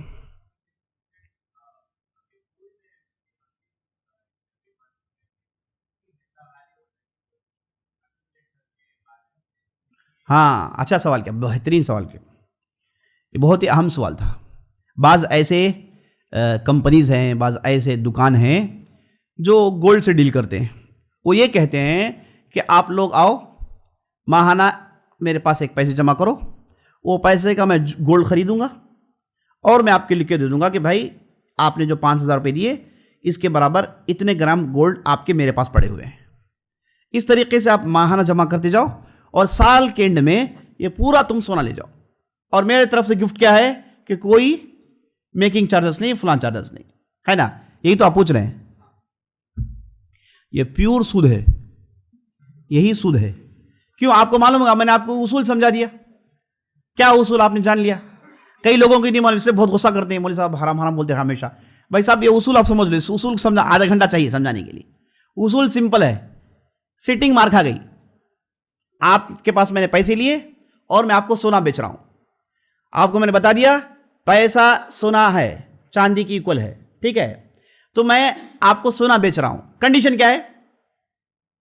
پیسے آپ کے پاس ہیں, سونا میرے پاس ہے. مطلب آپ کے پاس بھی سونا ہے, میرے پاس بھی سونا ہے. کنڈیشن کیا ہے؟ 2, ایک ہی ویلیو, ایک ہی سیٹنگ, ہے کہ نہیں. اب یہ جو صاحب جو ہے ویلیو تو سیم ڈال دی ہے, لیکن سیٹنگ مہینے کے آخری میں بول رہے ہیں. اگر آپ ان سے کہیں گے کہ میں ابھی لینا چاہتا ہوں, بولیں گے کہ اسکیم سے باہر ہیں آپ. سمپل آف جواب دے گا کہ آپ اسکیم سے باہر ہو گئے, کیونکہ اسکیم ہی کیا ہے, وہاں ہی پورا دھوکہ چل رہا ہے. یہ جو آپ کو ٹائم مل رہا نا, آپ ایسے بیوقوف ہیں, پیسے بھی دے دیے, سونا بھی دے دیا, ہے کہ نہیں. آپ نے پیسے بھی دے دیے, سونا بھی دے دیا, اسے تو 2 انویسٹمنٹ مل گیا. آپ کے پیسے کا پھر انویسٹ کرے گا, وہ فالتو میں آپ نے انویسٹمنٹ دے دیا اس کے پاس. صرف یہ کہ سروس چارج نہیں ڈالے گا, ہے نا, میکنگ چارج نہیں ڈالے گا. وہ تو بڑا اماؤنٹ ہے ہی نہیں, 500-600 روپے کے آس پاس گھومتا ہے وہ. تو اس نے آپ کو پیور بیوقوف بنا دیا. آپ نے اپنے پیسے بھی دے دیے, اپنا سونا بھی دے دیا, 2 چیزیں اس کے پاس ہو گئی, ہے نا. یہ اسلام میں بالکل جائز, اس لیے اسلام میں جائز نہیں ہے. وہ آپ کو بیوقوف بنا رہا ہے. یہ جتنے بھی یہ جو گولڈ کے جو میدان کے ہوتے ہیں, انہیں معلوم ہے کہ جتنا آپ ڈیلے کریں گے اتنا سونے کا ویلیو بڑھتا ہے. کبھی کبھار آپ کو بٹھا کے 1 گھنٹہ جوس پلائیں گے، کہیں گے کہ یہ کھاؤ، فلاں دیکھیں گے آپ، فلاں دیکھو، چاہتے ہیں کہ بڑھے اور اس کے بعد آپ کو ڈیلیوری دیں، اس میں بھی فائدہ کمانا چاہتے ہیں وہ لوگ، ہے نا. تو اس لیے یہ جو ٹرانزیکشن، اس میں کئی مسلمان ہیں اور کئی پڑھے لکھے لوگ ہیں، وہ تو کہتے ہیں کہ بیسک چیز ہے، میں پیسے دے رہا ہوں، میرا سونا رکھا ہوا ہے، کیا تکلیف ہے مولوی صاحب آپ کو؟ مولوی صاحب کو تکلیف نہیں، حدیث میں تکلیف ہے کہ وہ حدیث میں کہا گیا کہ بھائی آپ لے لو، آپ نے سونے کے پیسہ دیا، سونا ہاتھ میں لے لو. یہ مضبوط دلیل اس لیے ہے کہ وہ آپ کہیں گے تو مانے گا نہیں، کہے گا کہ بھائی آپ اسکیم کے باہر ہیں، کیونکہ اسی میں وہ دھوکہ اسی کا تو چل رہا ہے. تو اس لیے یہ ٹرانزیکشن پیور حرام ہے، بہت خطرناک حرام ہے. اور ایسے جو ہے بہت سارے کمپنیاں ہیں، اب یہ پہلے سے حرام ہے، جائز نہیں، اس کے بعد وہ دھوکہ لگ دیتے ہیں، مہینہ بھر پیسے دیے اور آخر میں گئے تو بولے گا کہ بھائی آپ کے ماشاءاللہ میرے پاس 2 گرام جمع ہو گئے، اور ایک اسکیم ہے اس میں جاؤ گے، ہے اسکیم، بتاؤ اسکیم، اور دکھائے گا بھائی یہ اسکیم دے دو، ہے نا. 5 سال کے بعد جائیں گے، آدمی نہیں رہے گا، وہ پورا اکومولیٹ کر کے رفع و چکر ہو جاتا ہے. تو اس لیے ایسی حرکتیں مت کرو. اچھا پھر کیسا جمانا مولوی صاحب، خالی یہ حرام بول کیسا جمانا سو، ہے نا. بعض لوگ یہ پریشانی ہو جاتی ہے. سمپل جواب ہے، آپ کے پاس 5,000 روپے سونا جمع جا کے لے لیجیے، سونا 5,000 روپے جو سونا ملتا لیجیے، گھر میں رکھیے، یا پھر جائیے آپ ہر جتنا آپ کے پاس ہے اس کا 1 گرام کا جو ہے کوائن لے لیجیے، اپنے پاس گھر میں رکھیے. اس سے بہتر کیا ہے، فائدہ بھی ہو جائے گا آپ کو، اس کا تو ریٹ بڑھتا ہی جا رہا ہے. اب تو لوگ کہہ رہے ہیں کہ سونا جو ہے 2.5 لاکھ تک جانے والا ہے. یہ بھی آپ کو میں فری انفارمیشن دے رہا ہوں، دیکھیے، ہے نا. کہا جاتا ہے کہ سونے کا جو 1 گرام جو ہے وہ 1 گرام نہیں ہے، 1 سورن، ہاں، یہ 2.5 لاکھ تک جانے والا ہے. اب پتہ نہیں کتنا ہے، ہاں یہ ابھی بڑھنے والا ہے، یہی لوگ کہہ رہے ہیں. تو آپ لے کے اپنے پاس سکے رکھیے، اس کا تو ویلیو بڑھتا ہی رہے گا، فائدہ ہے. تو یہ اس طریقے سے آپ سیونگ کریے نا. آپ اس کے ہاتھ میں کیوں سیونگ کریں، وہ بھاگ بھی جا سکتا ہے بھائی صاحب، وہ کوئی گورنمنٹ کا آتھرائزڈ ہے، وہ ایک بزنس مین ہے، مشہور بزنس مین ہے، کبھی بھی اس کا دھندا دیوالا ہو سکتا ہے. تو اس لیے ایسی حرکتیں ہرگز مت کرو، ایسے بیوقوف پن مت کرو، اور حرام بھی ہے ساتھ ساتھ. واللہ عالم. ایک سوال، ہاں،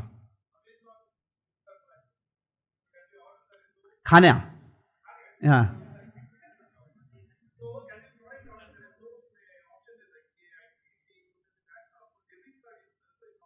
ہاں، دیکھیے دیکھیے اونٹ پہاڑ کے دامن میں آ گیا ہے نا.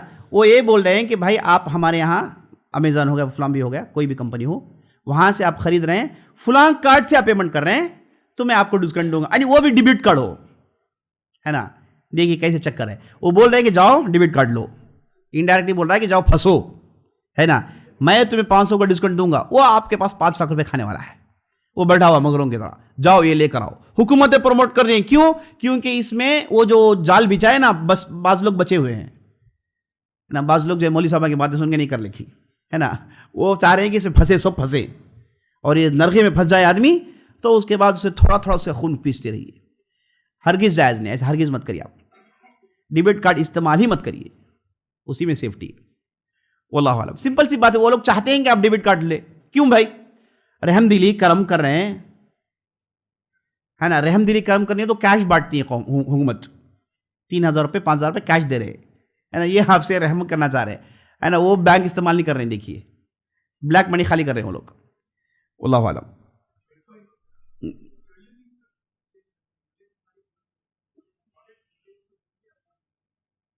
جویلری ایکسچینج، ہاں. اچھا، سوال یہ کر رہے ہیں کہ میرے پاس بعض گہنے ہیں، جویلری ہے، میں اسے بیچ کے نیا لینا چاہتا ہوں. اس کے لیے جو ایمپل، اس کے لیے بہترین جو ٹرانزیکشن طریقہ وہ یہ ہے کہ آپ لے جائیے اپنا سونا، پہلے کہیے کہ میں اسے بیچنا چاہتا ہوں، وہ لے گا، وہ ڈالے گا آگ میں، اس میں پورا مائل نکل جائے گا. اس کے بعد وہ تولے گا، کہے گا کہ بھائی آپ کا یہ سونا اتنا پیسے، اتنے ویلیو کا میرا پاس ہے. آپ اسے پہلے مت بتائیے کہ آپ لینے والے ہیں، پہلے کہیں بیچنا ہے. اس کے بعد فکس ہو گیا، آپ نے پیسے لے لیے، اس کے بعد نیا سونا خریدیے. یہی طریقہ. وہ آپ کو بہت سارے اسکیمز دکھائے گا، کہ یہ گولڈ آپ کے پاس رکھ لیجیے، یہ گولڈ نیا لے لیجیے، اس میں یہ ہے، یہ ہے، وہ ہے، سب میں کھیل کھیلیں گے وہ لوگ، کسی میں آپ کو فائدہ ہونے والا نہیں ہے.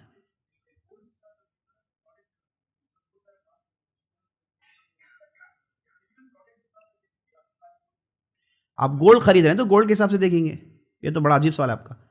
جی اب میں آپ کے پاس جو ہے گہنے خرید رہا ہوں، اس میں گہنے میں جو ہے وہ لوگ آئے ہیں ڈائمنڈس لگائے فلاں فلاں لگائے، آدمی گولڈ خرید لے جاتا ہے، یہ سب اس کے سنگار ہیں جو کہ اس کا سمجھے کہ 2% بھی نہیں ہوتا. تو گولڈ ہے، گولڈ ہی سے مان کے چلیں گے آپ.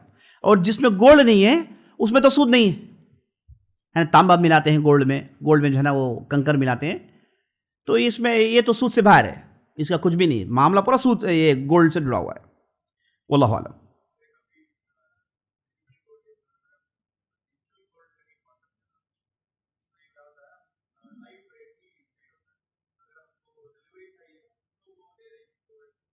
جی سوال کر رہے ہیں کہ بعض ایسی ویب سائٹس ہیں جہاں جا کے آپ گولڈ خرید سکتے ہیں، اس میں ریٹس وغیرہ لگے رہتے ہیں، آپ جا کے کلک کر کے اسے خرید سکتے ہیں. اس کے بعد وہ کہے گا کہ آپ کو ڈیلیور چاہیے تو ہم ڈیلیوری دے دیں گے، ہے نا. اب دقت کہاں ہے بھائی صاحب؟ کون سا اصول مار کھا رہا؟ اب ڈیلیوری کب دے گا؟ فوراً تو دے گا نہیں، وہ کہے گا کہ بھائی وہ نیوڑا سے آنا ہے نا، وہ آئے گا دلی سے، پہنچتے 3 دن لگ جائیں گے، 72 آورس. تو پھر آپ کا جو ہے دوسرا شرط مار کھا گیا، سیٹنگ مار کھا گئی.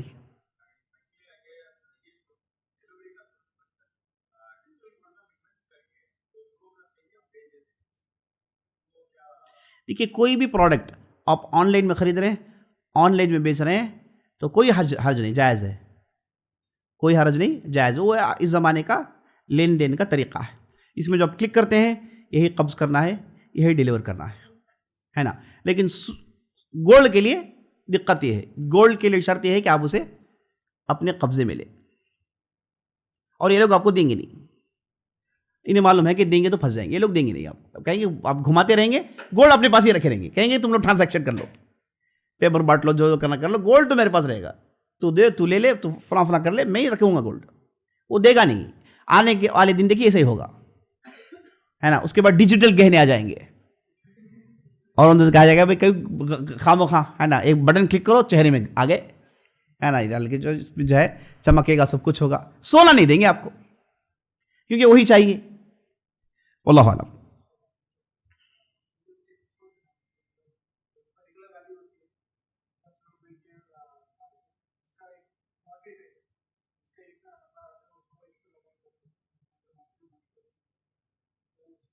یہ کیا اسکیم، کیا بینک کا اسکیم؟ ہاں یعنی مطلب پورے جمع ہو گئے، سبوں نے 1000 روپے ڈالا، کوآپریٹو انشورنس، اور واپس کرے گا تو جو اماؤنٹ لیا ہے وہی واپس کرے گا. ہاں جائز ہے، کوآپریٹو انشورنس کا ایک دوسرا شکل ہے. بالکل. اس کا کیا کرے گا؟ وہ قرض کے طور پر لے لے گا.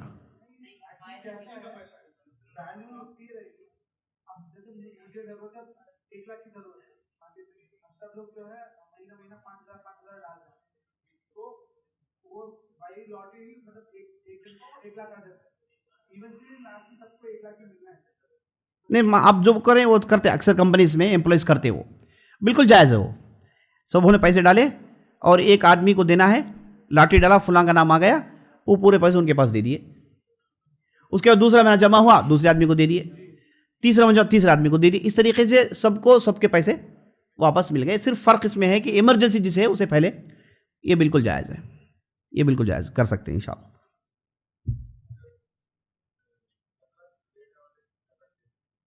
سوال کر رہے ہیں کہ جو زکوٰۃ لینے کے مستحق ہیں کیا وہ زکوٰۃ دے سکتے ہیں؟ یہ ہو ہی نہیں سکتا بھائی صاحب. جو آدمی زکوٰۃ دینے کا مستحق ہے وہ زکوٰۃ نہیں لے گا، ہے نا. بعض گھروں میں بڑا ہی تعجب کا معاملہ ہوتا ہے کہ سونے ہیں، کھانے کے لیے پیسے نہیں. ارے بھائی یہ کیا ہے ہمارا بھائی، اتنا آپ، ہے نا، اتنا آپ نے جمع کیا کہ کھانے کے لیے پیسے نہیں ہیں. آپ سونا بیچیے، کھائیے.